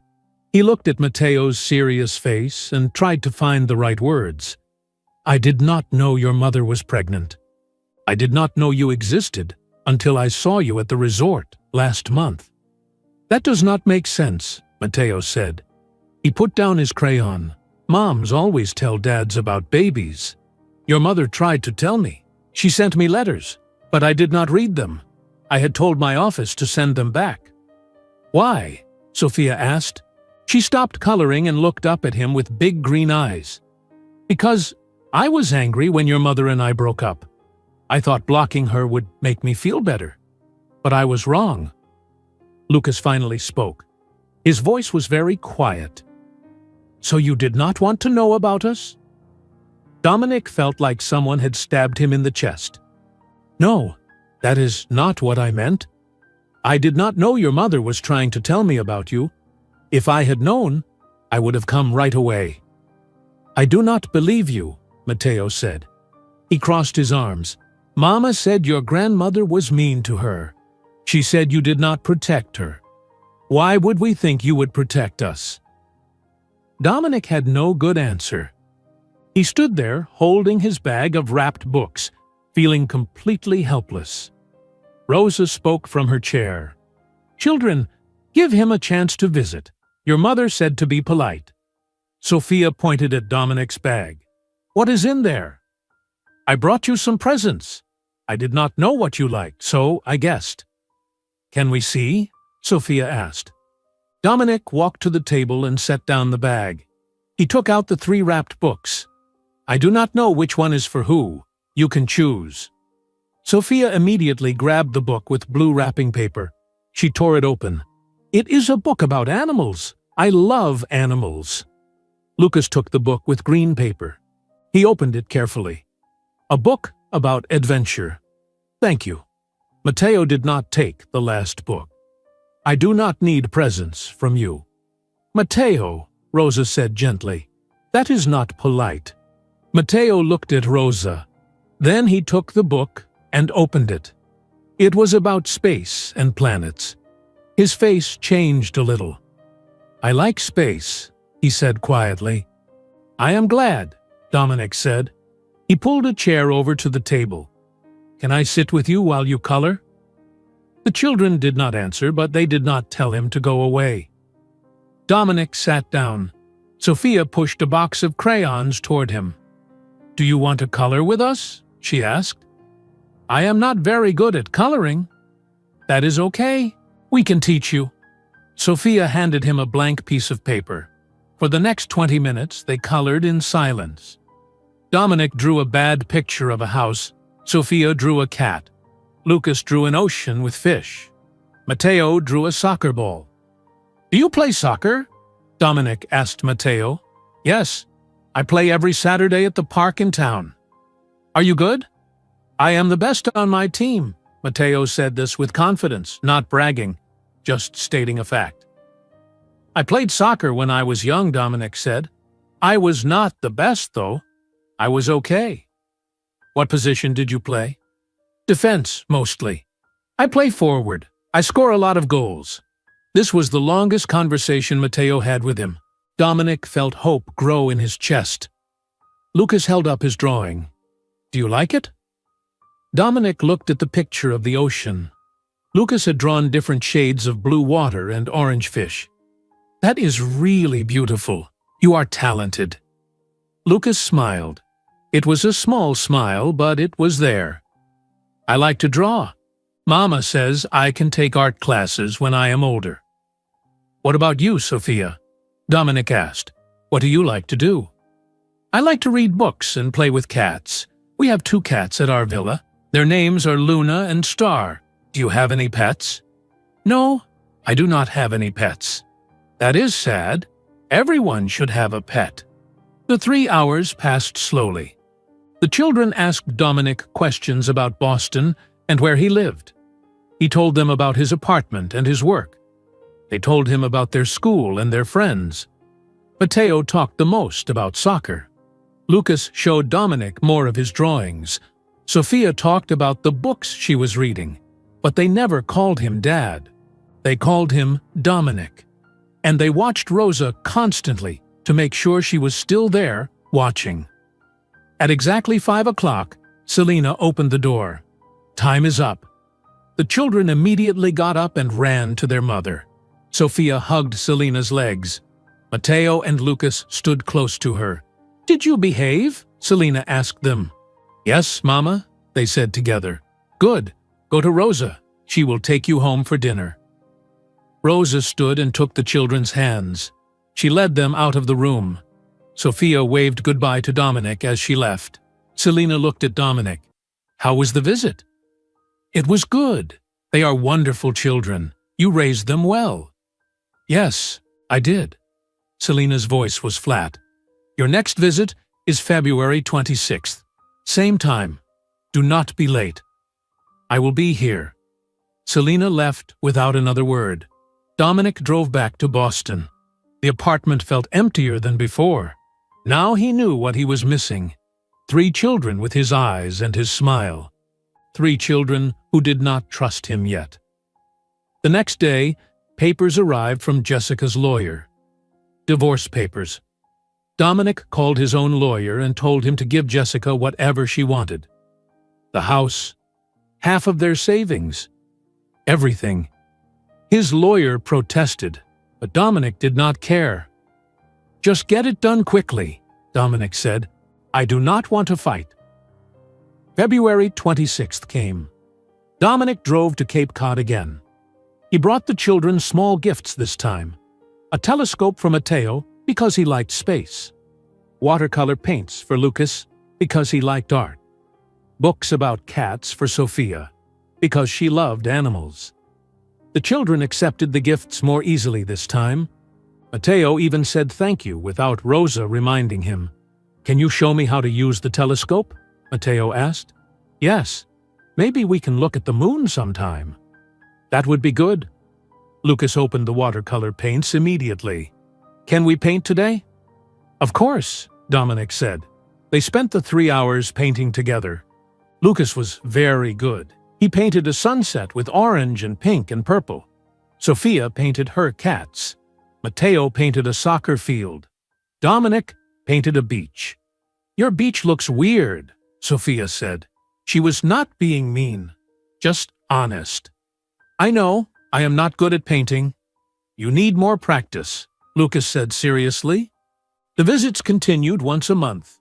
March 26th, April 26th, May 26th. Each month, the children became a little less nervous. They talked more. They smiled more. But they still watched their mother carefully when she dropped them off and picked them up. If Selina looked tense, they moved away from Dominic. If she looked relaxed, they moved a bit closer. In June, Margaret asked to come with Dominic to a visit. I want to see my grandchildren. I want to apologize to them properly. No, Dominic said. You will make things worse. I wrote a letter to Selina. A real apology. I am trying to make this right. Did she respond? No. But maybe if she sees me with the children. No, Mom. I will not risk losing my visits because you want to feel better about yourself. Margaret looked hurt, but she did not argue. In July, Dominic learned that Mateo's favorite subject in school was science. Lucas loved music class. Sophia could already read chapter books, even though she was only 6 years old. By August, the children started to relax around him. They laughed at his jokes. They showed him their schoolwork. Mateo told him about winning a soccer game. Lucas played a song on a small keyboard during their visit. Sophia read him a story from one of her favorite books. But they still did not call him Dad. In September, Dominic's divorce from Jessica was finalized. She got the apartment and half of everything else. She sent him one text message. I hope you find what you are looking for. Dominic did not respond. He did not know what to say. In October, during their monthly visit, Sophia sat very close to Dominic while he read her a book. Her small shoulder pressed against his arm. It was the first time any of the children had touched him by choice. Dominic felt tears in his eyes, but he did not let them fall. In November, Mateo asked Dominic if he would come watch his soccer game. It is on a Saturday. I know you only visit on the 26th of the month, but this game is important. What day is the game? November 14th at 10 o'clock in the morning. Where? At the park in town, near the beach. I will be there. Mateo's eyes got wide. Really? Really? Dominic drove to Cape Cod on November 14th. He sat on the bleachers with other parents and watched Mateo play soccer. Mateo was fast and skilled. He scored 2 goals. After each goal, he looked up at the bleachers to see if Dominic was watching. Dominic waved. Mateo smiled. After the game, Mateo ran over to him. Did you see my goals? I saw both of them. You were amazing. Selina was standing near the field. She had been watching the game too. She saw Dominic talking to Mateo. Her face showed surprise. Dominic had come on a day that was not his scheduled visit. He had come just to watch his son play soccer. On November 26th, during their regular visit, Selina came into the room after only an hour. Rosa looked up in surprise. Children, I need to speak with your father for a moment. Go with Rosa to get a snack. The children left with Rosa. Selina closed the door. She stood facing Dominic. You came to Mateo's soccer game. Yes, he invited me. I wanted to see him play. That was not your scheduled visit day. I know, but he wanted me there. Selina was quiet for a long moment. You have come every month for almost a year. You have not missed one visit. You learned what my children like. You brought them thoughtful gifts. You came to Mateo's game even though you did not have to. Of course I did. They are my children. Starting next month, you can take them for short walks outside. 30 minutes. No supervision. But you must stay on resort property. Dominic felt his heart beat faster. Really? Yes, but if anything happens to them, if they get hurt or scared, this ends immediately. Nothing will happen to them, I promise. We will see. Selina opened the door. Rosa will bring them back now. The children came back into the room, eating cookies. Sophia ran over to Dominic. "Mama said you can take us for walks now. Just us, without Rosa watching." Lucas smiled. "Can we walk on the beach?" "Of course we can." Matteo looked at Selena. "Is it really okay, Mama?" "Yes, your father has earned this, but you must stay on resort property. Understood?" "Yes, Mama." That night, Dominic sat in his car before driving back to Boston. He called Margaret. "She is letting me take them for walks, without supervision." "That is wonderful, Dominic." "It took almost a year, Mom. A whole year just to earn 30 minutes alone with my own children." "But you earned it. That is what matters." Dominic looked out at the dark ocean. "I missed 6 years of their lives. I can never get that back." "No, you cannot. But you have now. You have the future." After he hung up, Dominic sat in the dark car for a long time. Sophia had grabbed his hand when they were leaving, just for a second. Then she let go and ran to her mother, but she had held his hand. It was a start. December came again. It had been 18 months since Dominic first saw his children at the resort. 18 months of monthly visits, 18 months of slowly building trust. On December the 26th, Dominic arrived at the resort for his regular visit. Snow was falling lightly. The resort was decorated for the holidays with white lights and wreaths on every door. The children ran to meet him in the lobby. They no longer waited in the recreation rooms. They were allowed to meet him at the front entrance now. "Dominic!" Sophia shouted. She ran and hugged his legs. Lucas walked over and gave him a high five. "Did you see the snow? We can build a snowman on the beach." Matteo approached more slowly. He was always the most careful. "Hi, did you bring your camera? I scored 3 goals at my last game.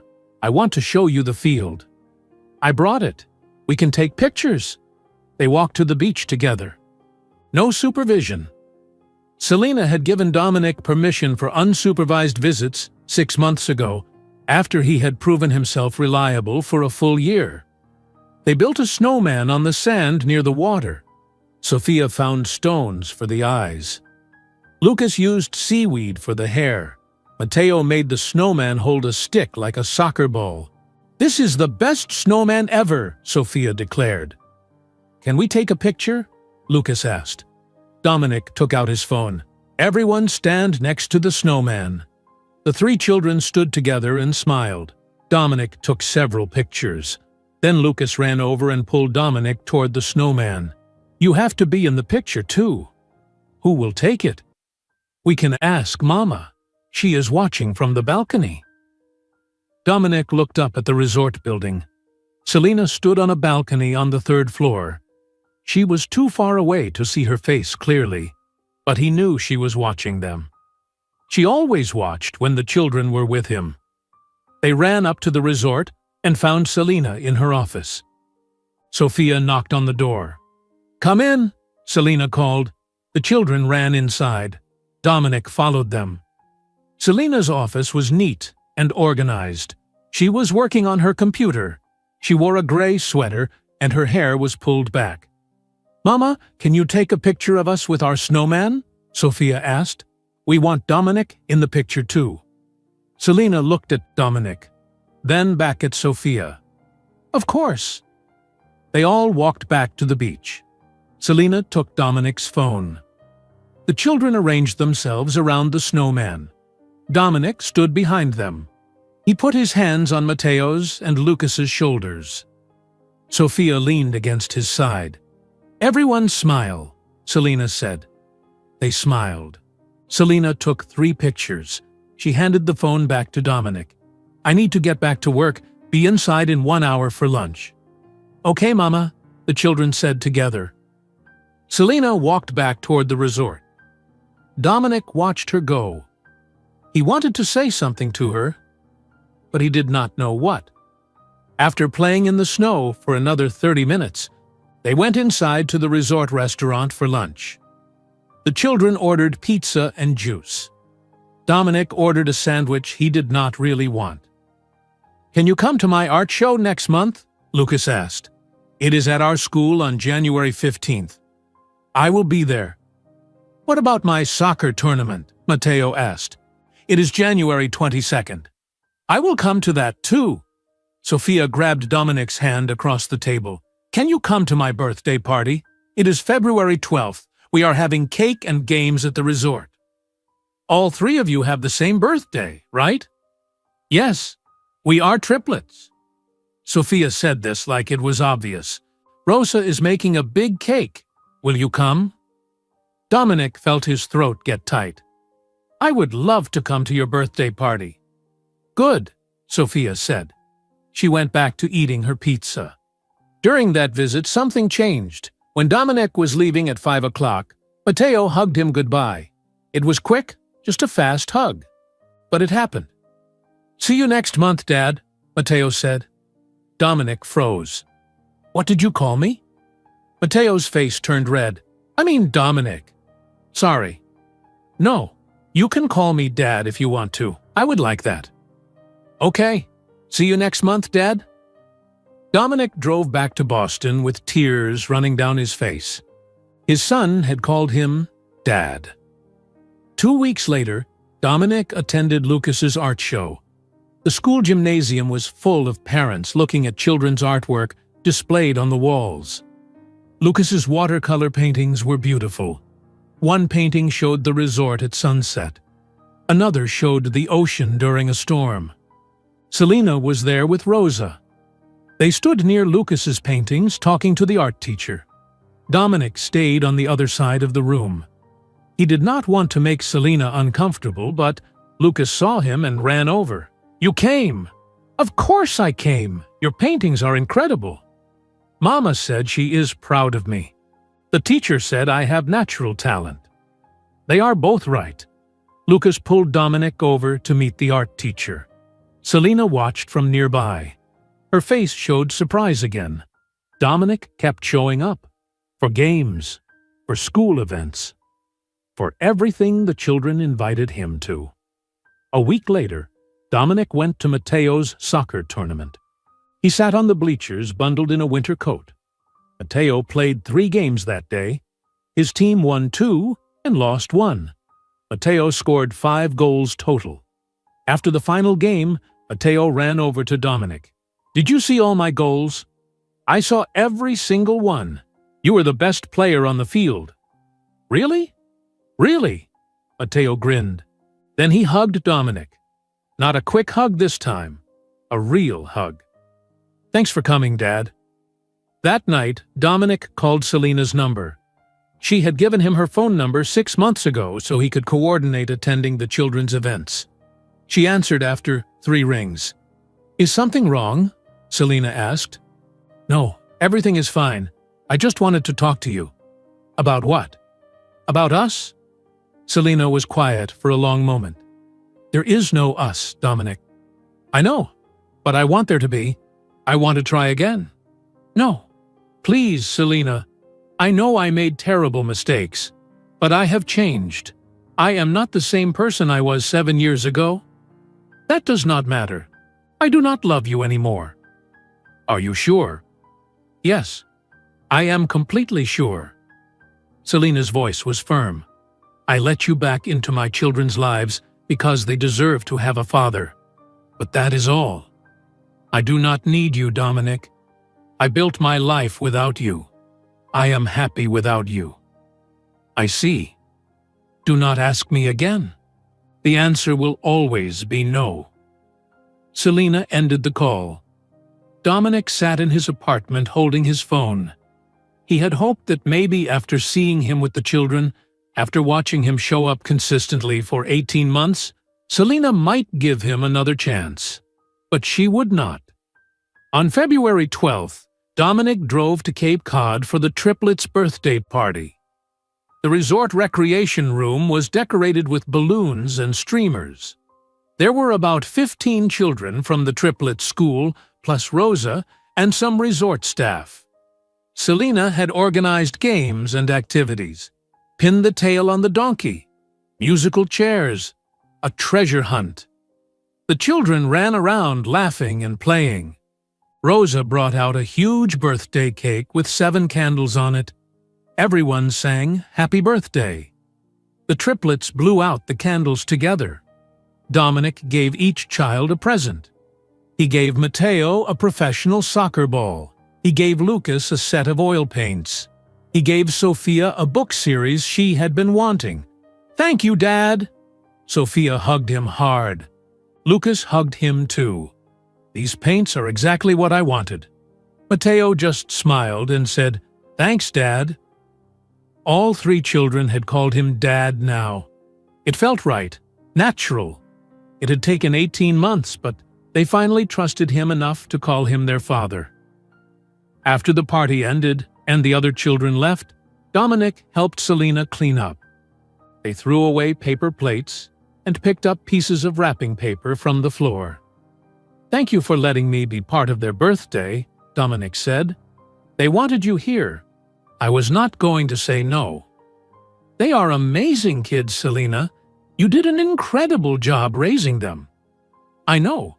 Selena tied up a garbage bag. "I need to tell you something." "What?" "I have been seeing someone. His name is Thomas. He owns a restaurant in Providence." Dominic felt like someone had punched him in the stomach. "Oh. The children have met him. They like him. I wanted you to know before they mentioned him to you." "Are you serious about him?" "I do not know yet. Maybe. But that is not your concern." Selena picked up the garbage bag. "I am telling you as a courtesy, so you are not surprised." She left the room carrying the garbage. Dominic stood alone, surrounded by birthday decorations. Selena was dating someone. She was moving on with her life. She was happy without him. He had lost her. Over the next few months, the children did mention Thomas. Sophia said he made really good pasta. Lucas said Thomas taught him how to draw portraits. Matteo said Thomas came to one of his soccer games. Each mention felt like a knife in Dominic's chest. But he smiled and asked questions. He acted supportive. Because the children liked Thomas, and their happiness was what mattered. In April, on a visit to the resort, Dominic saw Selena and Thomas walking together near the pool. Thomas was tall with dark hair. He was laughing at something Selena said. Selena looked relaxed and happy. Dominic watched them for a moment before looking away. In May, Margaret called Dominic. "I want to come with you to your next visit. I want to meet my grandchildren." "No." "Dominic, it has been almost 2 years. I wrote Selena an apology letter. I have been trying to become a better person. Please, let me try." "You will make everything worse." "How do you know if you do not give me a chance?" "Because you always make things worse, Mom." Margaret was quiet. Then she said, "I have been volunteering at a community center in Boston. I teach English to immigrants, people from all different backgrounds. I am trying to change." Dominic was surprised. "You are teaching immigrants?" "Yes, 3 days a week. I thought if I could not fix what I did to Selena, maybe I could help other people who came to this country with nothing." Margaret's voice shook. "I am trying, Dominic. I really am. Please, let me meet my grandchildren." Dominic thought about it. "I will ask Selena. But if she says no, you will accept it." "I will accept it." Dominic called Selena that evening. "My mother wants to meet the children. She wants to apologize to them in person." "No," Selena said immediately. "She has been trying to change. She volunteers teaching English to immigrants now. She wants a chance to make things right." "It is too late to make things right." "Maybe for you, but what about the children? They deserve to know their grandmother if she is truly trying to be better." Selena was quiet for a long time. "One meeting, supervised, 30 minutes. If she upsets my children in any way, she will never see them again." "Thank you, Selena. I am not doing this for her. I am doing it for the children." 2 weeks later, on May 26th, Dominic brought Margaret to the resort. Margaret wore a simple blue dress, no jewelry, no expensive coat. She looked nervous. They met the children in the recreation room. Rosa sat in her usual chair watching. Selina stood near the door with her arms crossed. Margaret walked slowly to where the children sat at the table. They stopped coloring and stared at her. "Hello," Margaret said. Her voice was shaky. "I am your grandmother, your father's mother."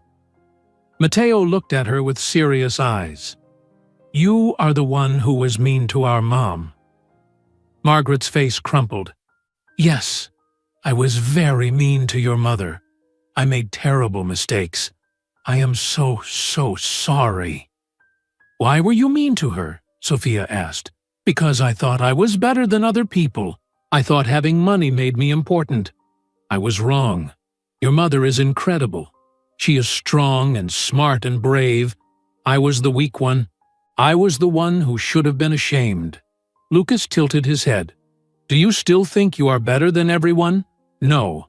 I am learning that people are valuable no matter where they come from or how much money they have. I am trying to be a better person." Margaret wiped tears from her eyes. "You all look so much like your father did when he was your age." "Everyone says that," Matteo said. He did not sound friendly, but he did not sound angry either. They talked for 30 minutes.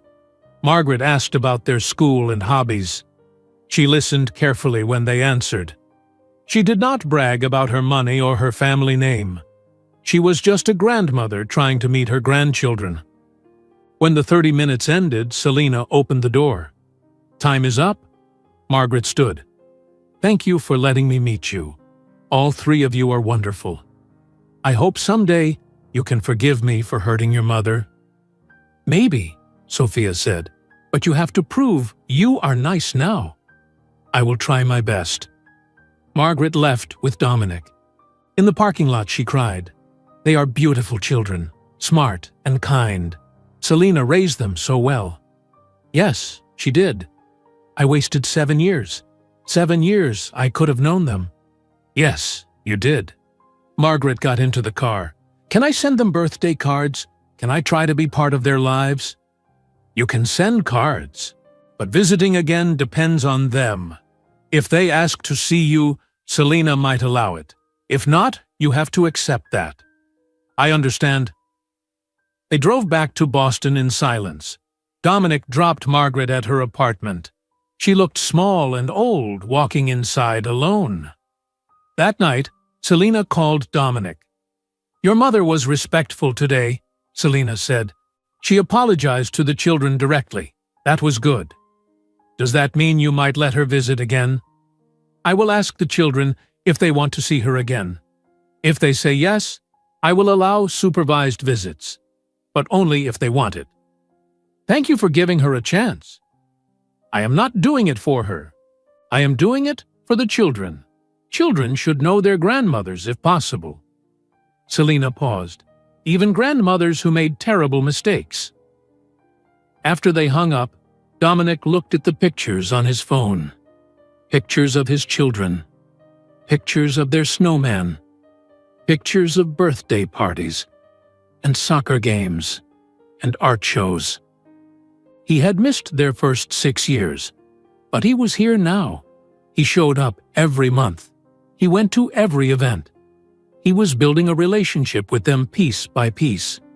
He would never get Selina back. She had made that clear. She was happy with Thomas. She had moved on with her life. But Dominic had his children. Finally, after 2 years of proving himself, they called him Dad. They hugged him. They wanted him at their birthday parties.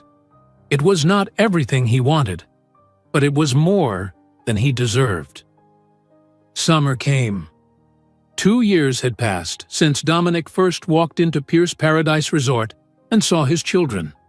2 years of monthly visits. 2 years of slowly earning trust. In June, Sophia asked Dominic a question during one of their beach walks. "Dad, why do you live so far away?" "I live in Boston. That is where my work is." "But we live here. It takes you 2 hours to drive here every time." That is a long drive. It is worth it to see you. Sophia grabbed his hand. But what if we need you, and you are too far away? Dominic looked down at his daughter. She was 7 years old now. All 3 children had grown taller. They had lost some baby teeth. They looked older every time he saw them. What do you mean? Dominic asked. What if we get sick or something bad happens? You would be 2 hours away. That is too far. Lucas joined the conversation. Tommy's dad lives 5 minutes away. He comes to all of Tommy's events. You miss some of our stuff because Boston is so far. Mateo kicked a rock on the beach. It would be better if you lived closer. That conversation stayed in Dominic's mind for weeks. The children wanted him closer, not just for monthly visits. They wanted him to be a real part of their daily lives.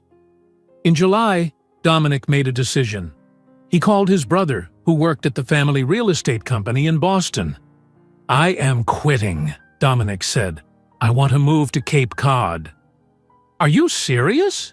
You are vice president. Dad built this company for us. I know, but my children are in Cape Cod.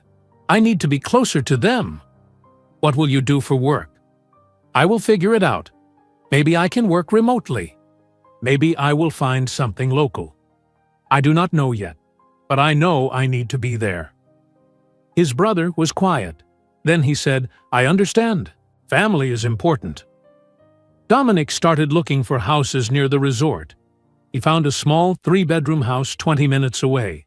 It was much smaller than his Boston apartment, much less expensive. But it had a backyard and 3 bedrooms for the children. He made an offer. It was accepted.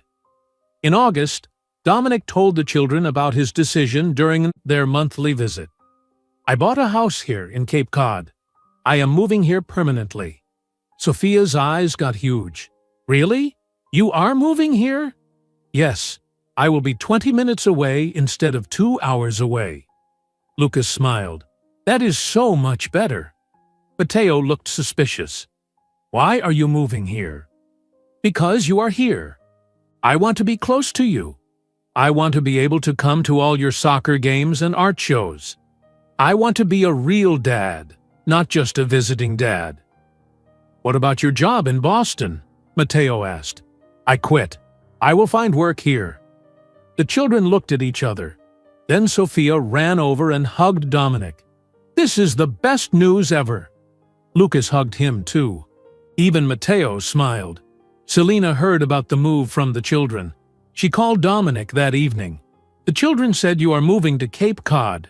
Yes, I bought a house near the resort. Why? Because they are here. I want to be a real part of their lives. Selena was quiet for a moment. This is a big change. I know, but it is the right choice. If you are living nearby, we can adjust the visitation schedule. You can have them every other weekend, Friday evening to Sunday afternoon. Dominic felt his heart beat faster. Every other weekend? Not just monthly visits? Yes, but they will stay at your house, overnight. They need to get comfortable with that before we can do longer visits. Thank you, Selena. Thank you so much. I am doing this for them. They want to know you better. They want a father who is present. I will be present, I promise. In September, Dominic moved to Cape Cod. The children came to see his new house on the first weekend. They ran through the rooms, excited. Which room is mine? Sophia asked. You can choose. There are 3 bedrooms upstairs. Pick the one you want. Sophia chose the room with windows facing the backyard. Lucas chose the room with blue walls. Mateo chose the room closest to the bathroom. Can we decorate our rooms? Lucas asked. Of course. We can go shopping for decorations this weekend. They spent Saturday at a furniture store. Sophia picked out a pink bedspread with cats on it. Lucas chose blue curtains. Mateo wanted posters of soccer players for his walls. Dominic bought everything they wanted. He wanted them to feel like his house was their home too. That night, they had dinner together at Dominic's house. He made spaghetti. It was not very good, but the children ate it anyway. "This tastes different from Mama's spaghetti," Sophia said. "Your mom is a better cook than me." "Mama makes the sauce from scratch," Lucas said. "She uses fresh tomatoes and basil from our garden. I used sauce from a jar. I should learn to cook better." After dinner, they watched a movie together. The children sat on the couch with Dominic. Sophia fell asleep against his shoulder. Lucas and Matteo stayed awake until the end. At 9 o'clock, it was bedtime. The children put on their pajamas and brushed their teeth. Dominic went to each room to say goodnight. He tucked Sophia into her new bed. "Do you like your room?" "Yes, but it is different from my room at home." "You will get used to it. Soon it will feel like home here, too." "Can you read me a story?" Dominic read her a chapter from one of her books. When he finished, Sophia hugged him. "Good night, Dad." "Good night, Sophia." He went to Lucas's room next. Lucas was already under his covers, looking at his phone. "What are you looking at?" Dominic asked. "Pictures that Mama sent. She sent pictures of our cats. I miss them." Dominic sat on the edge of the bed. "You can call your mom if you want. Anytime you miss her, you can call." "Okay, but I am fine. I just miss Luna and Star. Maybe next time you come, you can bring some pictures of them to hang on your wall." "That is a good idea." Lucas smiled. "Good night, Dad." "Good night, Lucas." In Matteo's room, Matteo was reading a book about planets. He looked up when Dominic knocked. "Can I come in?" "Yes." Dominic sat on the chair near Matteo's bed.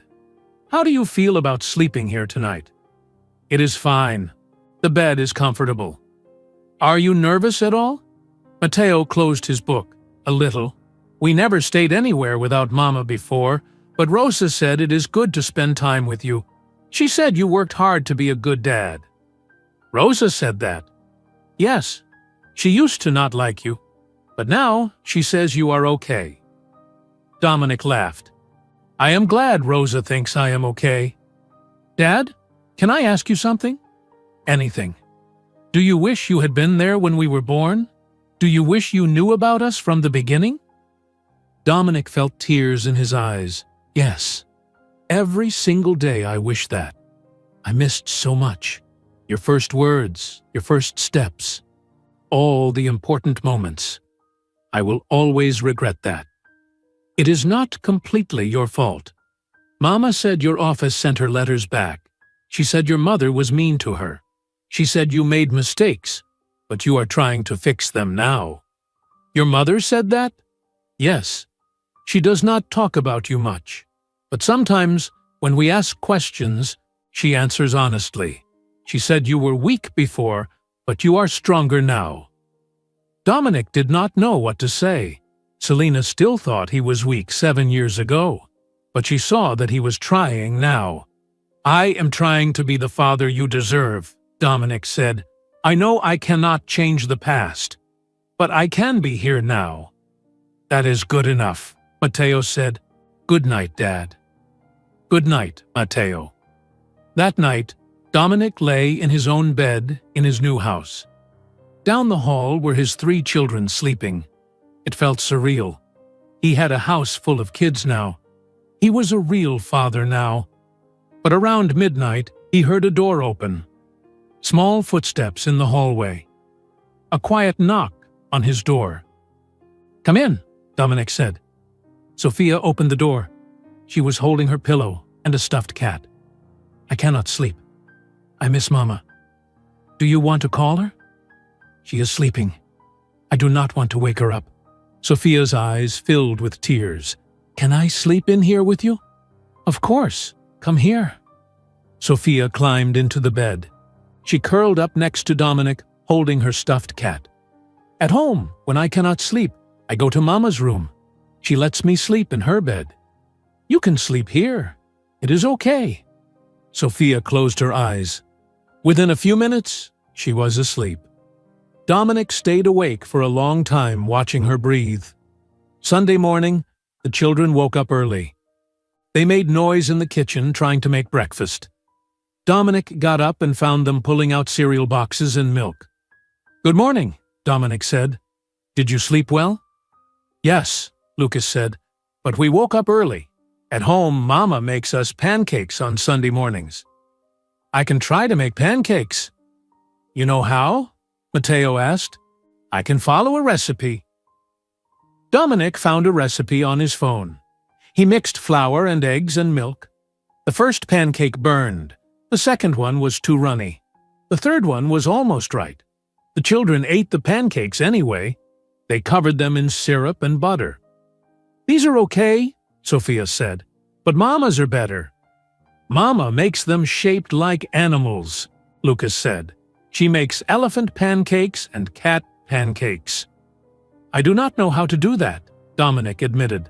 "That is okay. You can learn," Sophia said. After breakfast, they played in the backyard. Matteo brought his soccer ball and they practiced shooting goals. Lucas drew pictures at the patio table. Sophia looked for bugs in the grass. At 2 o'clock in the afternoon, Dominic drove them back to the resort. Selina was waiting in the lobby. The children ran to her. "Mama!" Sophia hugged her tightly. "I missed you." "I missed you too. Did you have a good time?" "Yes. Dad's house is nice, but his pancakes are not as good as yours." Selina smiled. "Not many people make pancakes as good as mine." Matteo told Selina about playing soccer. Lucas told her about his new room. Sophia told her about sleeping in Dominic's bed because she missed her mother. Selina looked at Dominic. "She slept in your bed?" "She missed you." "I hope that was okay." "It is fine. She does that at home sometimes, too." Selina touched each child's head. "Go with Rosa. She made cookies for you." The children ran off with Rosa. Selina stayed in the lobby with Dominic. "How was it really?" Selina asked. "It was good. Hard, but good. They talked about you constantly. Everything I did, they compared to how you do it." "That will take a time. You are building new routines with them. Eventually, they will get comfortable with both homes." "I hope so." Selina looked at him carefully. "You really quit your job and moved here. You left your whole life in Boston." "Yes." "Why?" "Because they are here. Because I cannot be a part-time dad anymore. I need to be present." "That is a big sacrifice." "It is not a sacrifice. It is a choice. The right choice." Dominic looked at Selina. "I know I can never fix what I did 7 years ago, but I can be a good father now. That is what I am trying to do." Selina nodded slowly. "The children told me you tucked them in last night. You read Sophia a story. You talked with Matteo about regrets. They said you were really there with them, not distracted, not halfway present. Really there." "I was there." "Keep doing that. Keep showing up. That is what they need." Selina turned and walked toward her office. Dominic watched her go. She was right. The children compared everything to their mother. They missed her after just one night. They talked about her constantly. Dominic would always be secondary in their lives. Selina was there first. She built their whole world. She was the center of everything. But he could still be a good father. He could show up. He could be present. He could love them with everything he had. It was not everything he wanted, but it was enough. 2 years passed. 4 years total since Dominic first saw his children at the resort. The triplets were 10 years old now. Every other weekend they stayed at Dominic's house in Cape Cod, Friday evening to Sunday afternoon. It had become routine, normal. They kept clothes at his house, toothbrushes in the bathroom, books on the shelves. They called him Dad without thinking about it now. It was natural. Easy. On a Friday evening in September, Dominic picked up the children from school. He waited in the pickup line with other parents. When the children came out, they ran to his car. "Dad!" Sophia opened the back door and threw her backpack inside. "Can we stop for ice cream on the way home?" "We have ice cream at the house. But I want the chocolate kind from the shop in town. Please?" "Fine, we can stop." Mateo and Lucas got in the car. Mateo immediately started talking about soccer. "Coach said I can try out for the travel team next month. It is a really competitive team. Only the best players make it." "That is exciting. When are tryouts?" "October 15th. Can you come watch?" "Of course, I will be there." Lucas was quieter. He looked out the window as they drove. Dominic glanced at him in the rearview mirror. "How was school today, Lucas?" "Good. I won the art contest." "What? That is amazing! Why did you not say that first?" Lucas shrugged. "I do not know. It is not as important as Mateo's soccer." "It is just as important. What did you win for?" "I painted a picture of the ocean at night, with stars reflecting on the water. The judges said it was the best painting in the whole school." "I want to see it. Where is it?" "In my backpack. I will show you when we get home." They stopped at the ice cream shop. Sophia got chocolate, Mateo got vanilla, Lucas got strawberry. Dominic got nothing. He just watched his children eat their ice cream and talk about their week. This was his life now. Picking them up from school, buying them ice cream, listening to their stories. It felt normal, like he had been doing it forever. But he had only been doing it for 4 years. At home, Lucas showed Dominic his painting. It was beautiful. The ocean was dark blue and black. The stars were white and yellow dots reflecting on the water. It looked peaceful. "This is incredible, Lucas. You are so talented." "Thank you." Mama already saw it. She cried when she looked at it. She said it reminded her of the view from our villa. "Your mama is right. You captured something special." That evening, they made dinner together. Dominic had learned to cook better over the past 2 years. He could make spaghetti with real sauce now. He could make chicken and vegetables. He could even make animal-shaped pancakes, though they were not as good as Selena's. After dinner, they did homework at the kitchen table. Sophia read a chapter book for her English class. Mateo worked on math problems. Lucas drew sketches in his art notebook. Dominic helped Sophia with vocabulary words. He checked Mateo's math. He looked at Lucas's drawings and told him they were wonderful. At 9 o'clock, it was bedtime. The children went upstairs to their rooms.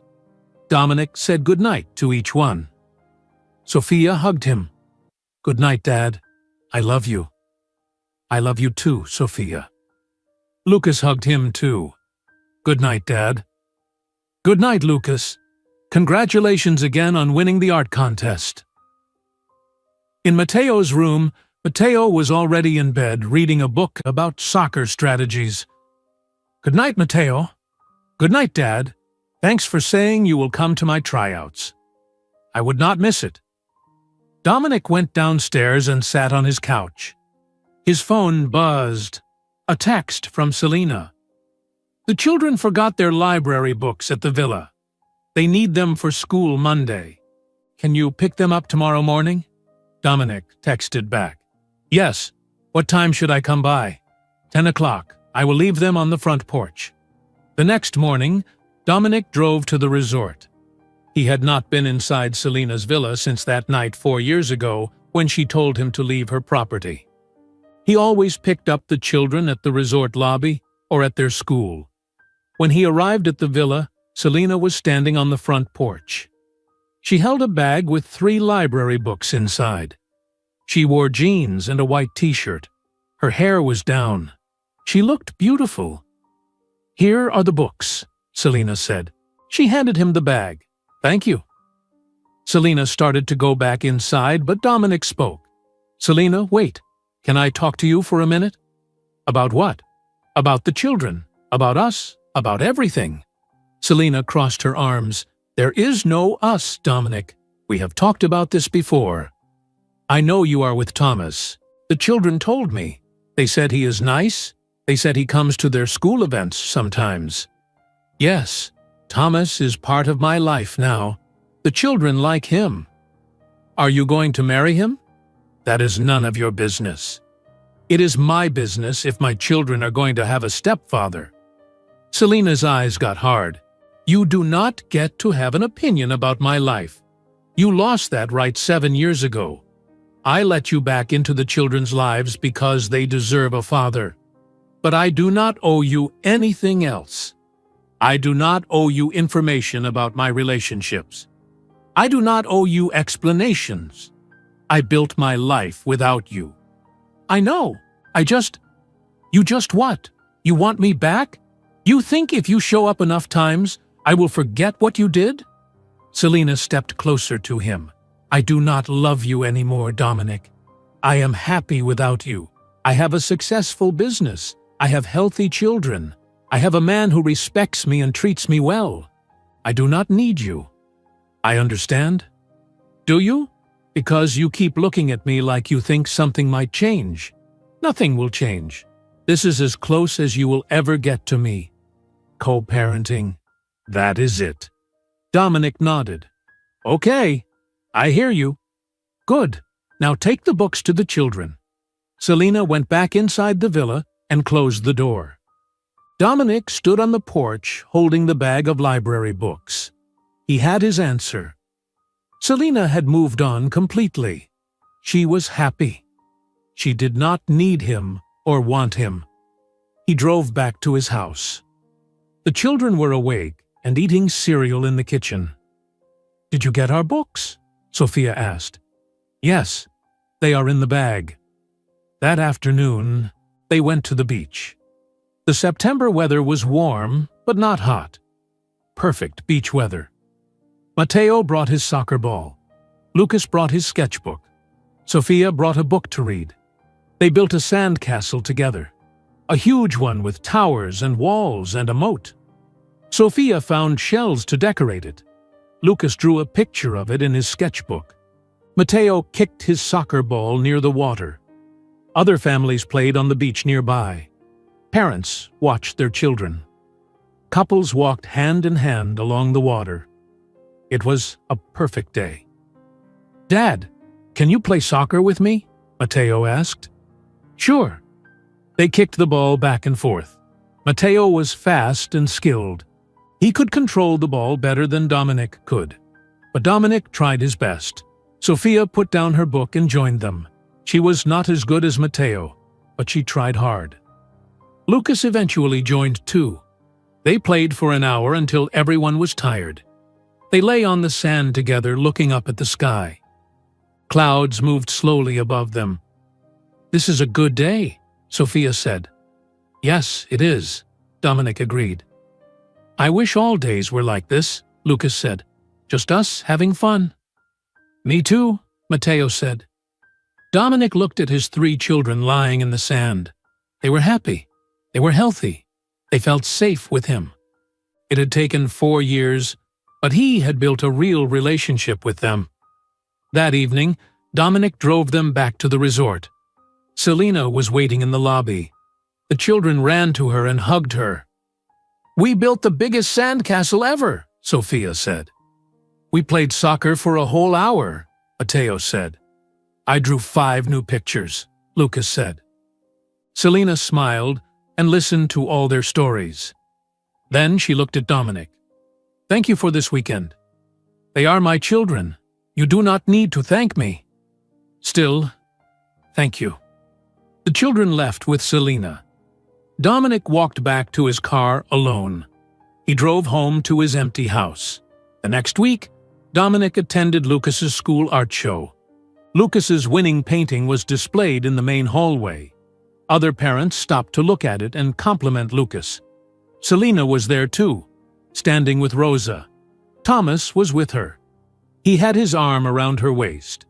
Dominic stayed on the opposite side of the hallway. He did not want to make things awkward. But Lucas saw him and waved. Dominic waved back. 2 weeks later, Dominic went to Matteo's travel team tryouts. Matteo played hard. He scored 3 goals during the scrimmage. He was clearly one of the best players there.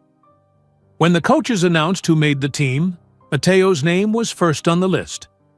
Matteo ran over to Dominic with a huge smile. "I made it! I made the travel team! I knew you would! You were amazing!" Selena was there too. She hugged Matteo and told him she was proud. Thomas stood next to her, smiling. Dominic felt the familiar pain in his chest. Thomas got to be there with Selena. He got to stand next to her. He got to be part of her life. But Dominic pushed the feeling away. This was about Matteo, not about him. In October, Margaret sent birthday cards to the triplets. She had been sending cards for 2 years now. The children always wrote polite thank you notes back, but they never asked to see her. Dominic asked them once if they wanted to visit their grandmother. "Not really," Matteo said. "She was mean to Mama. I do not forget that." "People can change," Dominic said. "She is trying to be better now." "Maybe, but I am not ready to see her yet." Dominic told Margaret what the children said. Margaret cried on the phone. "I understand," she said. "I did this to myself. I will keep sending cards. Maybe someday they will give me another chance." "Maybe," Dominic said. But he was not sure that day would ever come. In November, Dominic got a text from Jessica. It was a picture of a baby, a little boy with blonde hair and blue eyes. The text said, "His name is Daniel. Born November 3rd, 8 pounds. Everyone is healthy and happy. I hope you are well." Dominic texted back, "Congratulations. He is beautiful. I am happy for you." Jessica had remarried a year ago. Her new husband was a lawyer in New York. They looked happy in the photos she occasionally posted online. She deserved that happiness. Dominic had not given her what she needed, but someone else had. December came, 4 years since that first day when Dominic walked into the resort and saw his children. 4 years of work. 4 years of showing up. 4 years of proving himself. On a warm September afternoon, the weather was still nice, even though it was technically fall, Selena stood on the resort balcony. She looked down at the beach below. Her children were there playing in the sand. Matteo, Lucas, and Sophia. They were building another sandcastle. Dominic was with them. He was helping them dig. He was laughing at something Sophia said. He was showing Matteo how to make the walls stronger. He was examining Lucas's seashell decorations. Selena watched this scene. Her children were happy. They were healthy. They had a father who showed up for them. They had a mother who had built them a beautiful life. 4 years ago, she had stood in her lobby and welcomed the Pierce family to her resort. She had seen the shock on their faces. She had shown them that she had won. And she had won. She survived humiliation and abandonment. She raised 3 children alone. She worked impossible hours. She saved every penny. She built a business. She bought the place that had banned her. She took back her dignity. The Pierce family no longer had power over her. Margaret sent cards that the children barely acknowledged. Jessica had moved on to a new life. Dominic had sacrificed everything to be close to his children, but Selena did not need him. She had Thomas now, a good man who respected her, who treated her well, who made her laugh, who never made her feel small. She had her children, smart, kind, beautiful children who loved her completely, who trusted her, who knew she would always protect them. She had her business. Pierce Paradise Resort was thriving. Guests came from all over the country. She had expanded. She had bought 2 more properties. She was building an empire. She had proven everyone wrong. Everyone who thought she was just a poor waitress trying to trap a rich man. Everyone who thought Margaret Pierce could destroy her. She stood on her balcony watching her children play on the beach she owned. The resort behind her was hers. The villa she lived in was hers. Every piece of land she could see belonged to her. Selena smiled. "I won," she whispered to herself. And it was true. Her children were happy. Her business was thriving. She had taken back every piece of dignity that was stolen from her 7 years ago. She had won. The wind blew her hair. The sun was setting over the ocean, painting the sky orange and pink. Her children's laughter carried up to the balcony. Dominic looked up and saw her standing there. He waved. Selena did not wave back. She just watched. This was her life. This was her victory. And nothing could take it away from her ever again.